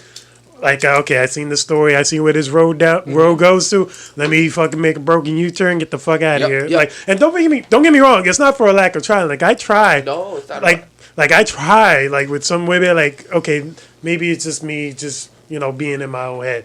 And the moment where I kind of give it almost a try, there's been times where, I'm moving away, and then they like, what the fuck? And then there's been times where I had interest in a girl, and then they just literally go like we'll go out Sunday for brunch, have a great time, making out on the first date, doing everything, having an awesome time. Then a week later, like, I want nothing to do with you. I never liked you that way. I'm like, what the fuck happened in the week? See, and that's That's a double-edged sword of it, because where you put yourself out there, you're gonna eventually get a bite. It might not be the bite you want, though. You know, and then when you don't put yourself out there, it's like, am I wrong? Am I doing something wrong? I don't really believe that. I think that there'll be a person that'll find your tendencies absolutely adorable. Oh yeah, they do.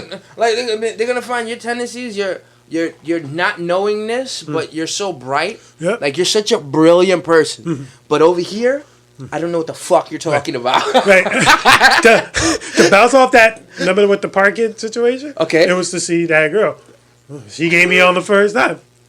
And it was awesome. It was great vibes. We chilled. We smoked weed. We had Moscato. From 10, I was there till like 6:30 in the morning. And we just had a great time. We did it. Like, making out. She went down on me. We were riding shit out of me. I was like, God damn, this is a great fucking night. Maybe the park. Yeah, my nigga was sitting there like, yeah. Parking in the lot was worth it. He looked like the seatbelt. Trying to put the seatbelt on. It was, but it ended up being one of those situations. Oh, I'm moving away. You didn't expect none of that? I didn't expect. We both. She was like, "Did you expect all this?" I'm like, "No." Like, I'm a guy that's like always felt like, "Hey, let's get to know each other before we do anything." And here's what made it funny. Like, after we did it, she told me she was moving back home, like back to Florida, like forever. So she sat on your face and then said, "Yo, I'm leaving." Pretty much, but that's because of COVID, because she thought about living here, but she felt like she'll have a better life in Florida. She's originally from Florida. Family's there. So I understood. I was like, whatever. You fucked up, though. No. No. COVID here, over there, hard. Yes. So this is what made it funny. Like, I had a yo-yo shoot 2 days later, and I told my homeboy, my videographer, about the situation. He's like, yo, I think I just pretty much had a one night stand with a girl, and he's like, oh, my bro, that's what's up, bro. And I'm like, yo, she live around here? He's like, no, she's from Florida. He's like, oh, that's why you smashed on the first night. She's from Florida. Well, he put a couple. He's not lying to you, but he put a couple things together for you. Yes. Like, she knew she was leaving. Yes. So he probably knew mentally she was going to be leaving. And then, like, 2, you was able to do something that don't always happen. No. Women, I think a lot of women are like transmissions. You know, in order to keep speeding, you have to switch gears. In order to keep speeding and keep the car in motion, you got to keep switching gears. Whether it be back, front, left, or right. You never want to be stuck or stalled. Now with a woman, because if you're stuck or stalled, you don't go nowhere. And they don't like when you don't go nowhere. So you came that night with all the gears. You came that night with every single gear in order for her, no matter if she was leaving or not, you set the wheel in motion and you didn't have to stop. This is what made more interesting to go more into detail. Like I told her, like, I literally said, I don't think we should be doing this. And she was like, you were trying to be modest. I was trying to be very modest, but I don't know if that's something that, like, turned her on, that I was just, like, one of those guys that's not trying to go after her like that. It does. I bounce off you. All right, so, junior, not even junior high school, elementary school friend. As adults, we got reacquainted. She lives all the way on Long Island, like an hour drive. So I would I saw her maybe 5 times. It took me 4 to smash. Like, and the first night, like the first time where it was offered to me, like, I couldn't do it. I couldn't, straight up. Like, she was drunk. It didn't feel right. The moment didn't feel right. She was beautiful, Brazilian girl.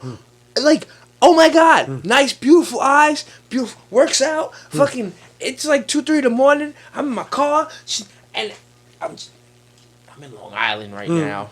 There's too many moving parts. I'm not on home turf. There's too many moving. I'm not on home turf. There's too many moving parts right now. I can't do this. Home turf maybe, but this is far out of the fucking nowhere. But I took the gentleman route, and it was because she was drunk too. Because you don't want that. We owned each other a couple times.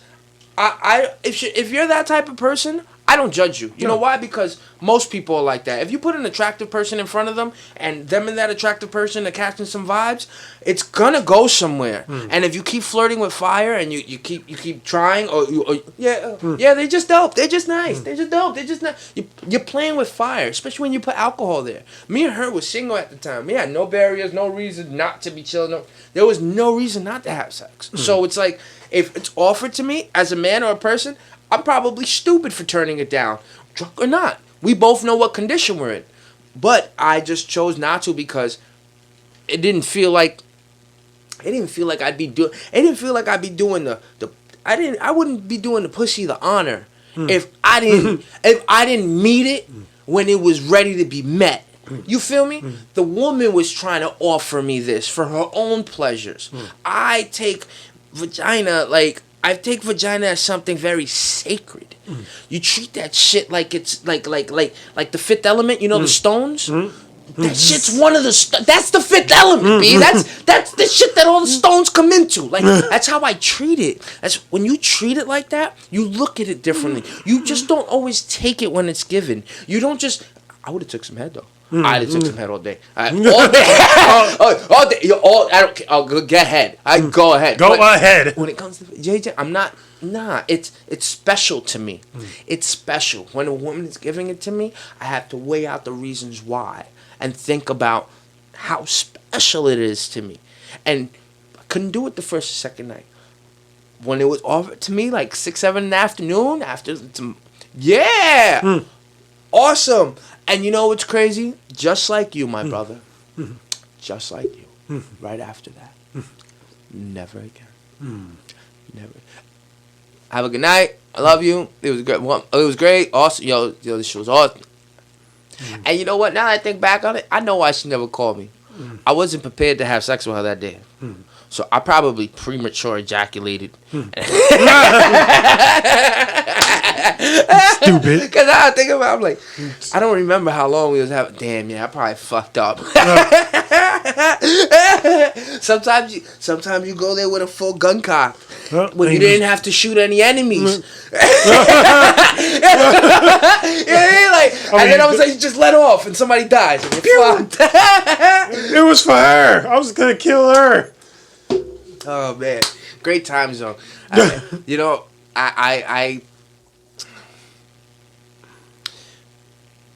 the game we're in now with relationships and women, and I feel bad for single people.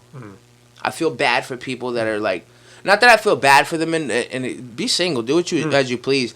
But I feel like the more we wait, the harder it is to just trust people. Just trust people, but yet the easier it is to weed out the bad people. You can make decisions on the people around you, you feel me? And you can put them there, but you just have to pay attention to them, and that's what sucks now. Because we're not outside and be able to experience. Everybody lives everything on like their phones. Everybody's mind state is kind of weary. Like, people go out, but I know they feel weird when they come home now. You don't feel weird? You come home now a little bit like, like, yeah, I'd rather. Why did I even go out in the first place? What's your next big move? You told me you were shooting a. You told me on the side of the house that you're on episode 2 of what? Episode 2? Oh, Mental Snack Box. It's a photo series. As like, this is part of the look that I am right now, so this is part 2. And what's that for exactly? Where'd that creative play? Where'd that status come out of? That came out of just a cool version of Brother Man from the 5th Floor. Just like some dude from the projects, but he's like super glamorous and dope. And what is this? A story? A real? Oh no, it's just based off of a character. Okay. Like that I'm creating for myself. Like he's just out there with gemstones, just flashy as fuck. Like he just got out of bed.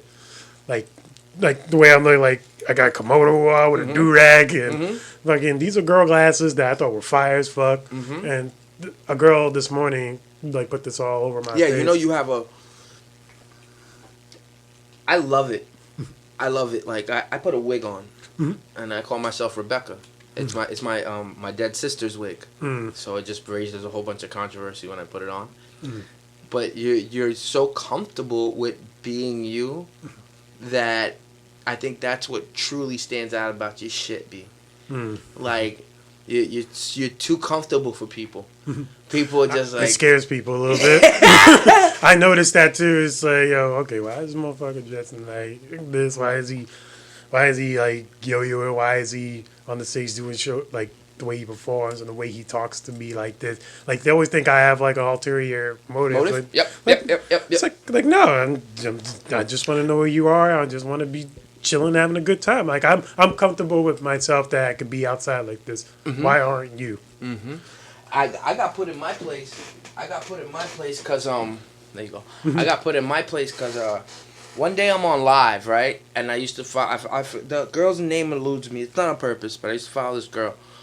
She was a Dominican girl from the Bronx. I forget her name, but there was something about her, just her attitude, her personality on her little clips and the stories that I was just like, she's dope, and she sings. So one day I'm on her live. She's naked. Like she's laying in her bed and she's talking with her phone up. Like, hi. And she got this but she got this. You know how like I'm a hair freak. I'm a freak for certain things. You know, like girls with a lot of hair. We all got little kinks. Girls with a lot of hair. Like she's sitting there, she got a lot of hair. She's just laid out, right? And you can see the hair, you see her face, and you see fucking like this much of her neck, like, and she's just talking, going off, and I'm hearing her, but I was like, are you naked? I had to ask, and she went off on me. She's like, oh, yeah, so? Why are you even paying attention to that? Why can't I sit here and just, you take your shirt off? And she's not writing this. She's saying it on her live to me. Like, you take your shirt off as a man, no? Personal attack. Like, yeah, like a personal attack. I asked her a question, and she felt like I personally attacked her. Like, I defamated her character. You know, I wish you could talk to her so you can tell her, yo, it's okay. You know what I mean? Like, I was asking a question. You could simply answer that. This is me. This is what I like to chill. That's all, and that would have been it. Like, this is me. All right. She felt attacked, and a lot of people do. They feel attacked on. Hence why I go back to women. That's more. I've seen women that I've been in like lives when like women, same thing. They'll be like at a certain angle, and then they like show like a side boob, or they'll be laying down. You see like ass, and you'll see like these comments from like men going like, "Oh, nice ass," or like, "Oh, that boob. I wish that was in my mouth," like crazy shit, and. There'll be that one person. They'll ignore all that, but they'll like, hey, but why is your ass like that? Oh, what are you trying to say? It's not real or anything? Like, I said, did you not miss like what the guy said he want to eat you out like Cookie Monster? No, listen, I'm an advocate for fake whatever.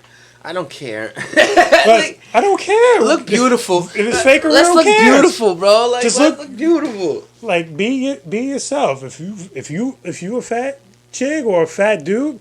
Own that shit. Yep. Be a fly-looking fat dude. And if you don't want to be fat, then change it. Yeah, you can change it. Like, a lot of people don't get that shit, yo. Like, right now, I'm trying my best. This entire podcast, we're on what? We're an hour and a half in. So this. Oh, right, that's as long as I've been talking. Right? Yeah, I don't usually talk this long. There's something about everything is okay that we like.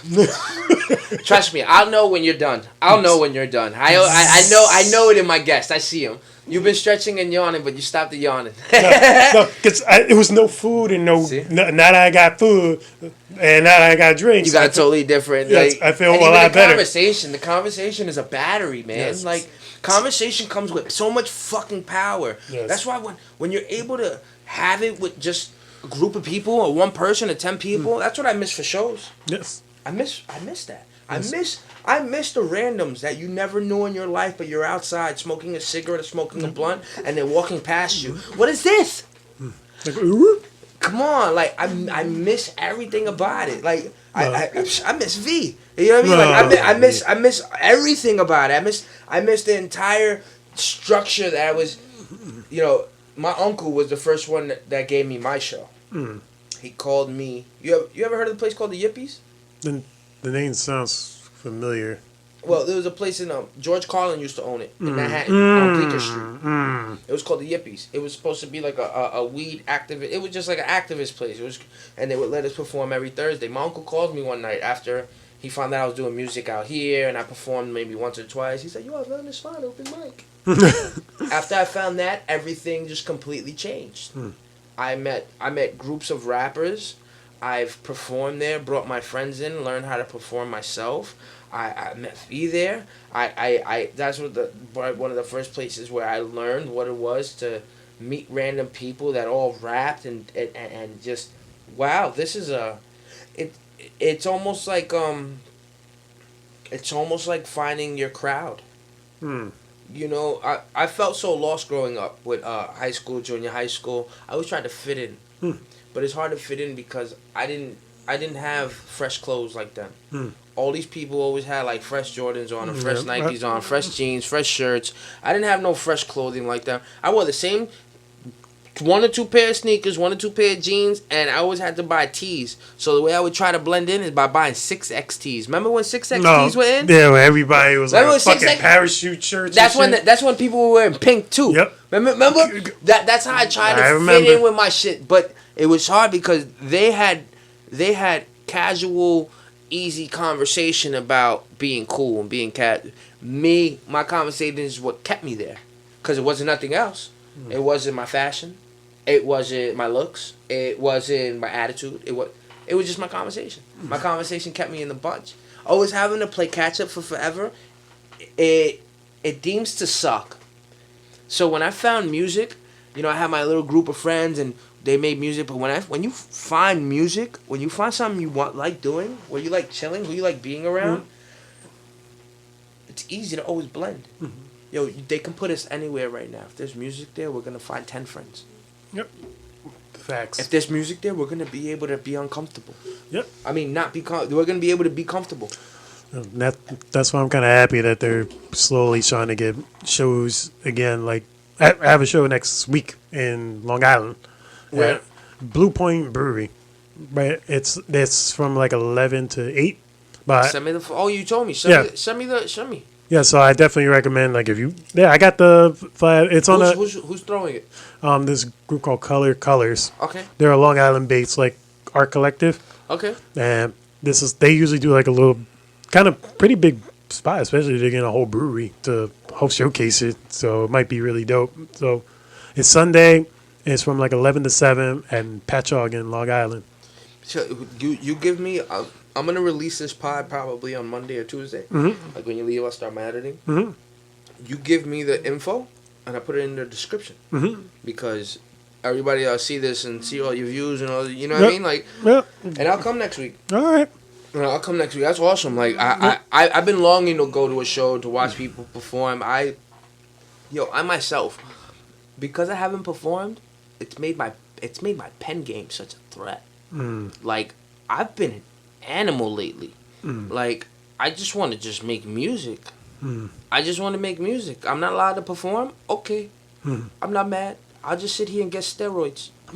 And I just write like a beast and make sure every song, whenever I perform it, wherever I am, for the past 3 weekends, I've been going across the street from my house. When we leave, we'll walk down there. So just so you can see what I'm seeing. I got LaGuardia Airport there. I got Manhattan all the way to the right, and it's just a nice, comfortable place. And I've been fishing with my family every Saturday night. Now we either barbecue or make dinner. My family members come over, and then we all go over there 9, 10 at night, and we go fishing. The zone that I'm in, it calls for. I just sit there and grab the attention of the crowd, and I can just start rapping my song. And this crowd of 10 people that are all my family. If it was bad, they would ignore or criticize because they're family. They're always allowed to. You hold the attention of it when you know. Like, I know that as a man that's 31, from 30 to 35, I'm kind of in my prime. Anything that takes a year should only take me 6 months to do. We're in our prime. You know, if you want to sling dick right now, my nigga, you good to sling dick. If you want to focus on playing a video game and get focused on that, you'll get focused on that. If you want to focus on music and write these bars and you already have the talent, you'll get focused on that too. If you want to start something new, my next big feat might be going to the military. I got till I'm 34. 31, and my mind just started thinking in a different level. Like, am I doing? I don't want to make somebody else rich. I don't want to work for a company and have to bang out 10, 15, 25, 35, 45, 50. I don't want to do that. I don't want to work till I'm 60, 65. I know how resourceful I have become. I know from sleeping in the streets, from sleeping in my car, from being homeless. I know from knowing all I have to do is go across the street and grab my fishing rod and I can catch a fish and make myself dinner because I know how to cook and clean it and fillet it. I know where the depths lie. I know from being in these situations where people wanted to off me. Off me. You realize from all these things that I think there's something more that all this is adding up to. How many times you walk past a person, Rich, and they feel like a robot, like they soulless? Oh, every time I'm at work. Like you get those robot good mornings and those robot, like, hey, you want a coffee? I'm like, sure. It's like, and I ask them, like, what do you do outside of here? It's like, oh, I just go home and, hope for the week, hope for it's Friday to come. It's like, do you do anything like kind of creative, like something that's like for you, even something for yourself? It's like, no, I never had the time to. It's like, look, we all have time for something. Facts. Like, I hate the excuse like when we never have time for anything. Everyone has time for anything. You just gotta be willing to have that time for it. Like, if you have a whole day and you're not doing anything, and you get like a call like, hey, let's go out, like let's do this thing, like something creative, and then your excuse is, oh, I'm busy doing nothing. I'd rather just be home. Then you're just missing out on a day to you're missing out on a day to have an opportunity to do something with your life. And when you mentioned the whole like with the whole like rich poor thing with the clothing, one of my favorite quotes is from Pablo Picasso. Okay. Which is, I want to be a rich man living a poor man's life. And who's Pablo Picasso? Is that Picasso? He's a world renowned painter. But not my field, your field. Yeah, it's like when it comes all due respect in the art world. I'm stupid. I'm stupid I again. recommend it. Look him up. I gotta get a shirt that says "I'm stupid high." like it's Pablo Picasso. He's like one of the world's renowned greatest painters. He evolved like abstract artwork, and it's like some of the most like people are in awe at all of his pieces that he's done. He inspired like the Warhols and the Basquiat's. Spanish painter, right? Yes, like he was like born and raised like Barcelona. Oh wow! Look at all that! Wow. And he's always like dropped gems. He died like in the 70s, like I think 1973. What made you look him up? Because I was so fascinated by his art. It was just so abstract. It was totally different from a lot of different painters that I known back in the day, like from, like Virginia Woolf or freaking. He died in 1973. Yo, He almost lived 100. 1881 to 73. Almost lived 100 years, bro. Yep. Spanish painter, sculptor, printmaker. Ceramist, theater designer who spent most of his adult life in France, regarding one of the most influential artists of the 20th century. He is known for co-founding the Cubist movement, the invention of constructed sculpture. Yeah. Oh, so he's the man that like abstract, like with the faces like all crazy. He's the co-invention of the collage. Yep. Wow, things like that. Wow, help develop and sport. I want to look this up. Yeah, he's amazing. So that's kind of like half of why my name is Picasso, because I was always fascinated by his work. And a sidebar would be like my dad's porn password was Picasso 1. He drew the ruins of the war, the Spanish War. Wow, that was in 1937. Wow, crazy. So I was always fascinated by his art. He had a special series called The Blue Period that was like amazing. I recommend watching that one too. Blue Period? Yes, The Blue Period of his artwork, where he made everything like sad. Like everything was like he was going through a lot of crazy shit during that time. Pain is the number one thing that stands out in people's lives. Like when it comes to their art, you really see artwork through pain. Beauty's cool, but there's something about pain, not ugly. But pain itself that just stands out. Like that book Los Miserable. Remember Les Miserable? Les Miserables. With the girl on the... Yes.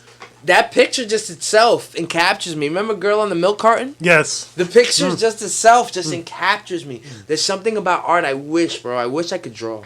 I wish my brain thought like that. When I have to do my own shit, like put fonts, make a picture, my brain's just like try. And I try to look at examples. That's why I'm best at. Looking at examples and going. But the best form of flattery is imitation, right? Yes. Why does that have to be such a negative? Because they think, oh, why this guy's stealing my shit. Fuck you. It's like I'm not stealing. Influenced me. It's like I'm innovating. Ain't about to do it first, about to do it better. That's the problem. You're allowed to what is it? You're allowed to do good, just not better than me. Yes. And I think that's just the whole New York. That's pretty much New York hip hop underground itself. Yeah. Nobody ever bigs up other artists. That's another thing I've noticed too. Like nobody ever really wants to. Well, now I'll agree, but I have met, between Be Good. You know Be Good, right? The name sounds familiar. Yeah, I'm sure you know Be Good. You know King Neptune, right? Yes. All right, you know King the Lord Aries. Yeah, I know them. The NFE movement. Yeah, NFE movement. Jam, my man Jam. Yeah, Jam Young. I love Jam Young. Of course, that's my brother. He's counsel. We were a group. That was my group member. They're like, there's certain people. Even you, guarantee. We do this podcast. I cut it up, all these clips. Anytime I post a clip or post something up, I guarantee you, there's certain people that are gonna do that. They're gonna show what they like. They like from you. If you like something from somebody, there's no reason why I should hold you back because you want to be biased against the fact that they lift the same weights that you do. So what? They lift the same weights as you do. Yo, you go to the studio, same way do I do. You have to write a rhyme the same way do I do, and you have to perform the same way I have to too. The difference is what separates us in differences. You pick up a yo-yo. I have to make sure that every time I pick up a microphone, I can match what you can do on a yo-yo. But it shouldn't be a bias. Why would I stop you from picking up that yo-yo? You're going to make me better every time you pick up that yo-yo because I got to figure out how to get over that yo-yo. And every time I got over on that yo-yo, you're going to be like, all right, I got to make this fucking yo-yo better now. I got to make, why do we do this to each other and be those underground in New York and do better but not better than me type of people? It's stupider than racism. It's stupider than racism because you go down south and everybody's fucking happy for you. Oh, Randy just got a new truck down the block. Oh, yeah, it's a good 450. It's the 2020 with the Raptor engine. Yo, they're all happy. The whole neighborhood just made a barbecue because you got the F-150. Up here in New York, yo, son, that nigga, you see that nigga on the block? He just got the F-150, but he pushing. Yo, he got money. And he got that bad bitch, too, in his crib. Yo, watch. He goes to work 6 o'clock every Monday, B. We gonna run up in his crib. She was good. That's New York. That's our nature, and it's shameful. We shouldn't be like that. That's why I detach from those thoughts completely. I don't try to be a Mason though. A Mason, he's so overpowering. He's trying to, and I get it. Yo, put that message into people. The only way you're gonna get your message through is by forcing it through sometimes. Oh yeah, there's been times I walk like down 161 in the Bronx, and he's like right in the middle with a megaphone to speaking to the people. And so, that's something you can't reinvent. That's something that it's great. It's awesome, and that's gonna push people forward. But at the same time, you need to have people that look at it in a more humbling way. I myself don't need that megaphone. Don't need that. I understand it from what we see. People just need to start seeing a little bit more. We're a little bit blinded. A little bit. Not so much, but we're a little bit blinded. And shit that we see on TV don't help. Oh, no. Speaking of Joe Rogan. So when you got into Rogan? Got into Joe Rogan? Was since the days of, I would say, Fear Factor. That's when I really got into. I know he was the Fear Factor guy, but the podcast. Oh, since 2009. Computer, when he was still on his computer? Yeah, when he had like an Android setup. Like you could, like he did shit through his phone. There was still like a camera, and he would just sit on a couch, like a regular ass couch with the screen right there. And for him to these past 10 years to blow up the way he's become now, it's fucking unbelievable. Like, it's years and years. You want like on episode 1500 with podcasts? That's fucking crazy. Yo, like, who was the other one? Johnny Carson, right? Johnny Carson was the one that had like 50,000 episodes of fucking, right? Yeah, for a talk show. Yeah, talk show. Yeah, he had like 50,000 episodes or some shit, right? And, people like Howard Stern that really pioneered this. Yeah. Of shit talking on your own level. Yes. And Star was like the black version of that. Star in the morning. But Star fucked up because of the hood shit. Yeah, so he got a little too gangster and got too real. Hood shit. You got to remember that the world we live in, there's if you go too white, KKKKK, you're dumb. If you go too hood, Tekashi 6ix9ine, you're dumb. You know what I mean? Star, you're dumb. Tekashi. Oh, I call him Tekashi. That's his name for me. I never heard that. No. Yo, I'm going to brand it. Yo, Tekashi, I'm going to brand your name with a rainbow. You're going to be mad at me. But yeah, Tekashi. I call him because he don't deserve that name, Tekashi. My stepfather's Chinese. I've grown up with Chinese heritage. I've grown up respecting Qi and respecting the earth and respecting the layers of what one has to go through to deal with the torturous and pain. Like, Buddhism is real. These motherfuckers are real, yo. There was a reason why during the Vietnam War, a Buddhist lit himself on fire and just sat there while he just roasted. I don't even move. I don't feel it. Yo, it's real. All those things are real. When he calls himself Tekashi 6ix9ine, that's Japanese.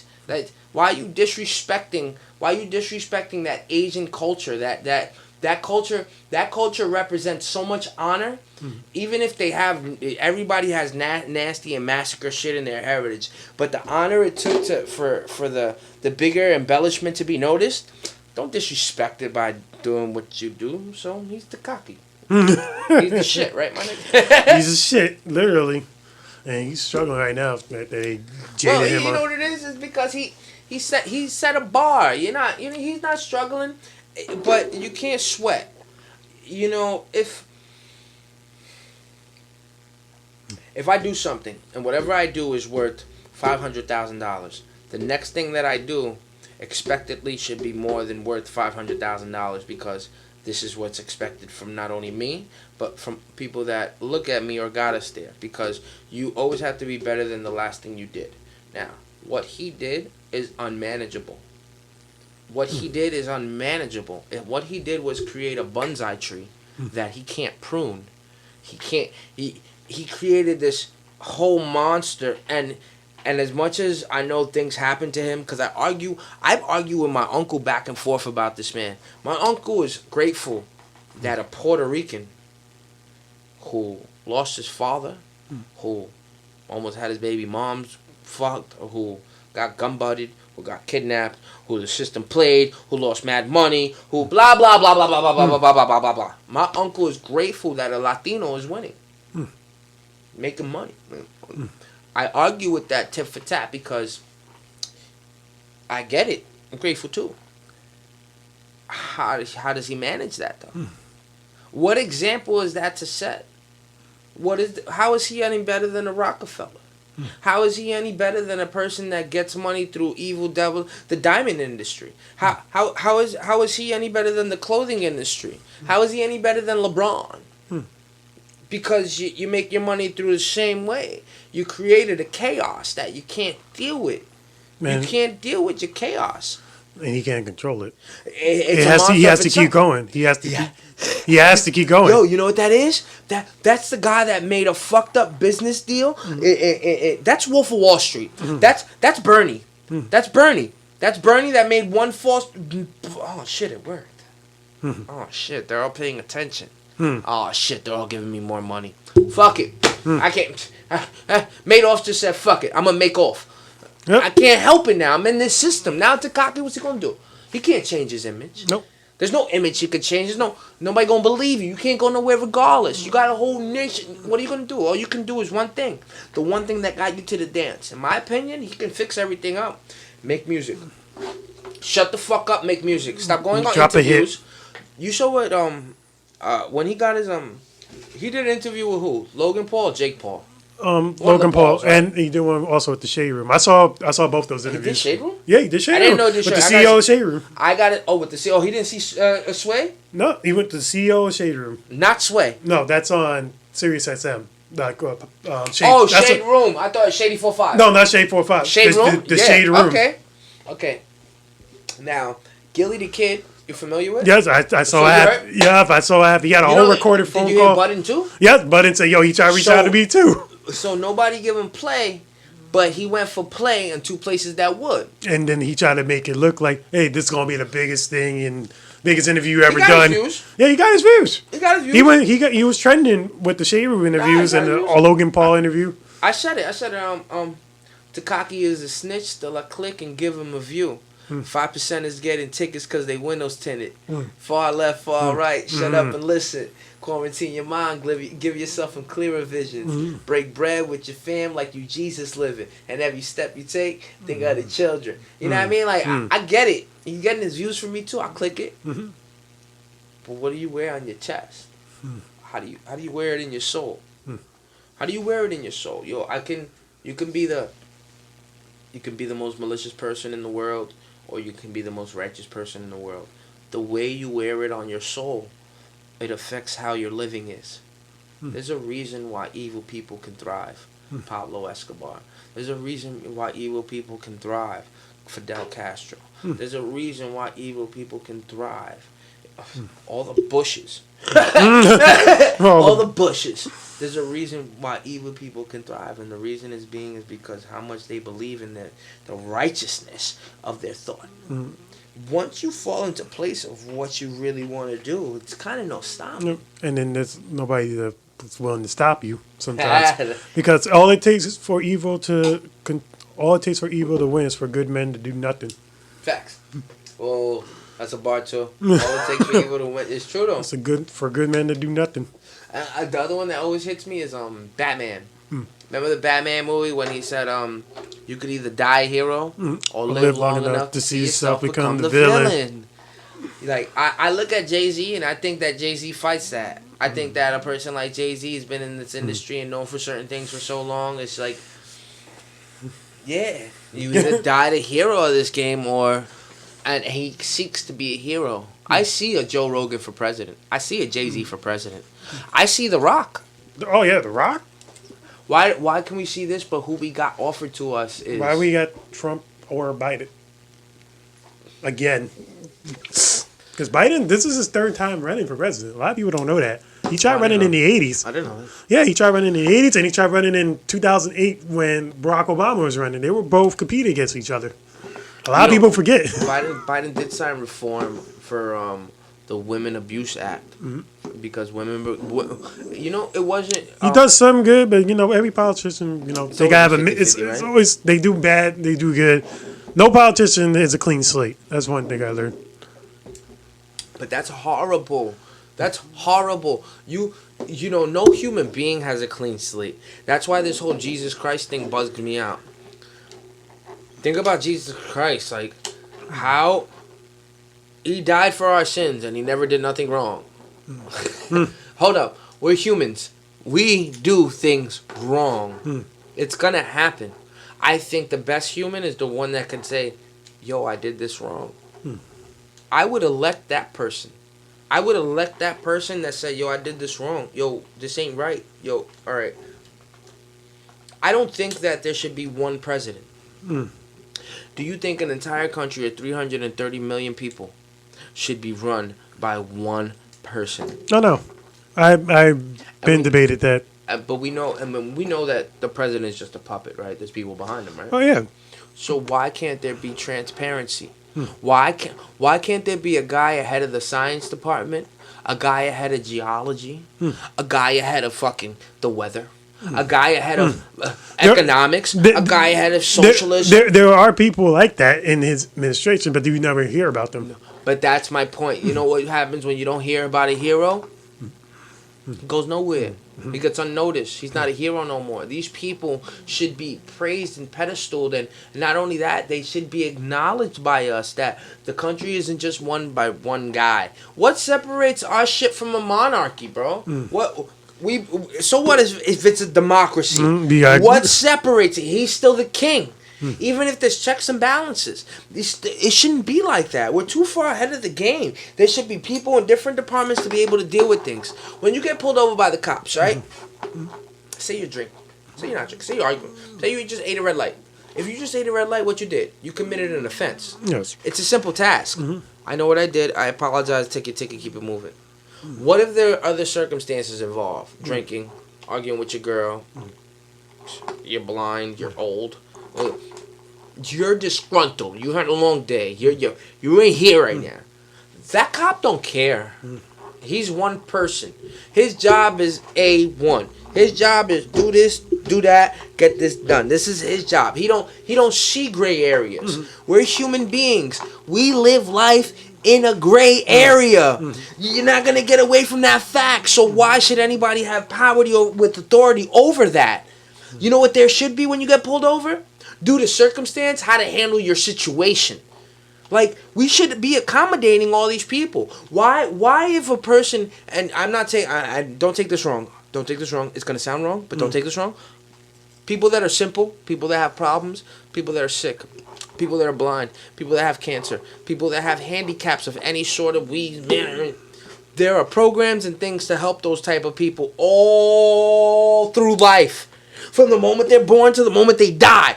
There's people to help them all through life. There's not people to help a person that that something just happens to. Something just happens to you. You just went through something traumatic. You fucked up in the brain. You ain't thinking straight. You're in the mood to make a bad decision. There's no people for that. There's only people for that when you get caught and get in trouble, right? Yep. When you go to program, when you get locked up, right? And even when you locked up, there's no people for that. There's no people to be there for the psychological part of the human being's brain. Everything is just forceful. Everything is just black and white. We need more gray area people. And that's where we lost. That's where we lost because we can't even use technology as a positive. Yo, bro, if I got a problem right now, I can Google it. I'm missing this person. What do I do? I want to get rich. What do I do? I want to be happier. What do I do? I want to work out. What do I do? Yo, it's right there. It's right there. But people would rather look at negative things and comment on it. People would rather carry themselves in a negative light using a positive as their, backbone? Like these riots, these people acting crazy. Come on, there's a different way to do things. We don't have to light each other on fire. We can carry ourselves with a beautiful beauty, and not only that, a perfection. There's a certain type of perfection that human beings have when you just get it right. You don't think Beethoven had some shit with him? Oh. But for us to get... He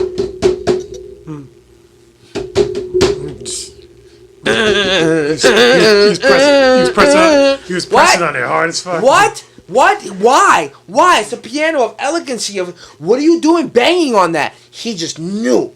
He just knew. There's a certain type of perfection that comes with humanity, and we choose to turn that shit off. Everybody's being so ugly nowadays. Everybody should just turn this shit off. Things don't always go your way. You'll get your heart broken. You'll lose a job. You'll fall behind on bills. You'll get arrested. Yo, people die. These things are a cycle of life that are forever. Those are like 5 or 6 parts that are forever. The things that aren't forever is your mind state. Because that's something that you always can have control over for yourself regardless of how things are going. You don't have to allow the influence of it. Let's just help each other's mind states a little bit better. It's all I ask people. Even then, that's hard. Even then, that's hard for people to do. Bro, it's more than hard. It's like, it's impossible. How people can't get out of their own ways, let alone see what's in front of them, even if it's in their face. Facts. That's a bar. Yeah, come on. Come on, we're going for 2 hours. Let's go. Want to eat some dinner? Oh, no, I got dinner at home already. You got dinner at home already? Yeah, I'm all good with that. I appreciate it, though. Before you leave, I'm gonna get a yo-yo. I'm gonna get a performance from you. Okay, sure. Yeah, I know you love it. I love it. Like, that shit's awesome. Yo, guys, it's your boy. Okay, everything is okay. Everything's okay. Yo, I think this is the most, from everything that I've seen from you. I shout your podcast out. Shout your links out. Yes, right now. No, all right. Everything, hold it in. Okay. Everything I've seen from you, everything since I met you, I think this is the most personal I've ever heard you in front of a camera on a microphone. Whether it came to your pops, whether it came to how you do music, picked up that yo-yo. I thank you for coming to my house, Of course. having dinner. Of course. I appreciate it all, man. And I appreciate your grind because you came from a photo shoot.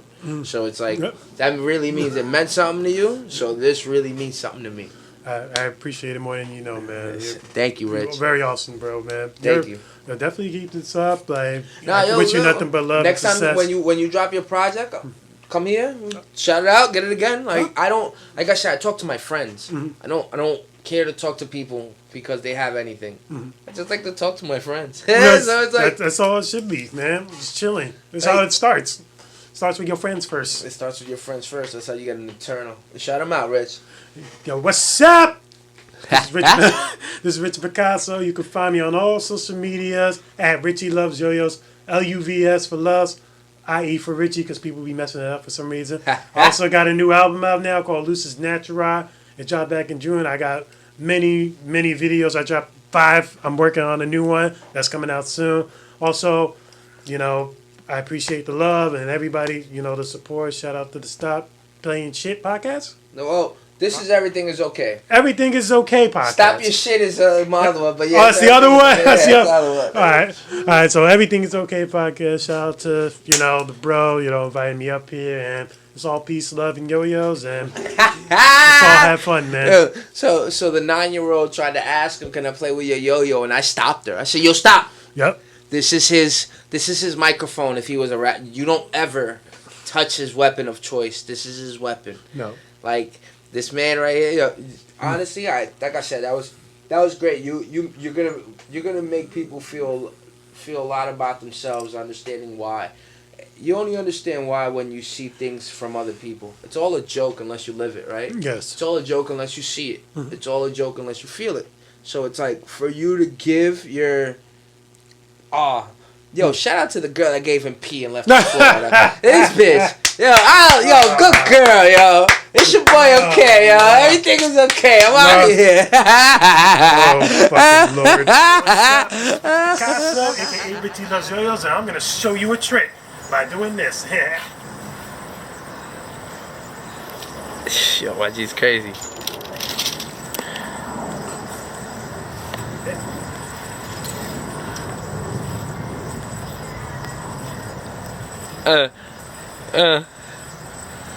You hear the beat that he's playing? You hear the beat that he's playing?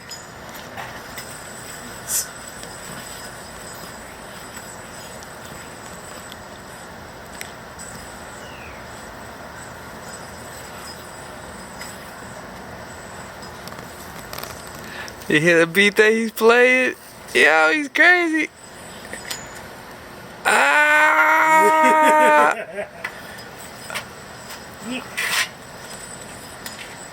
Gotta get it.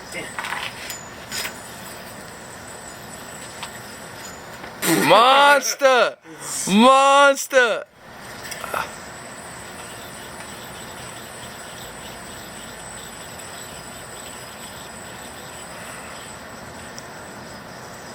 You hear the beat? You hear the beat? You hear the beat? You hear the beat? You hear the beat?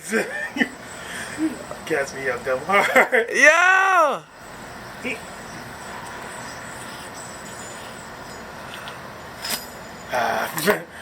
Darn it!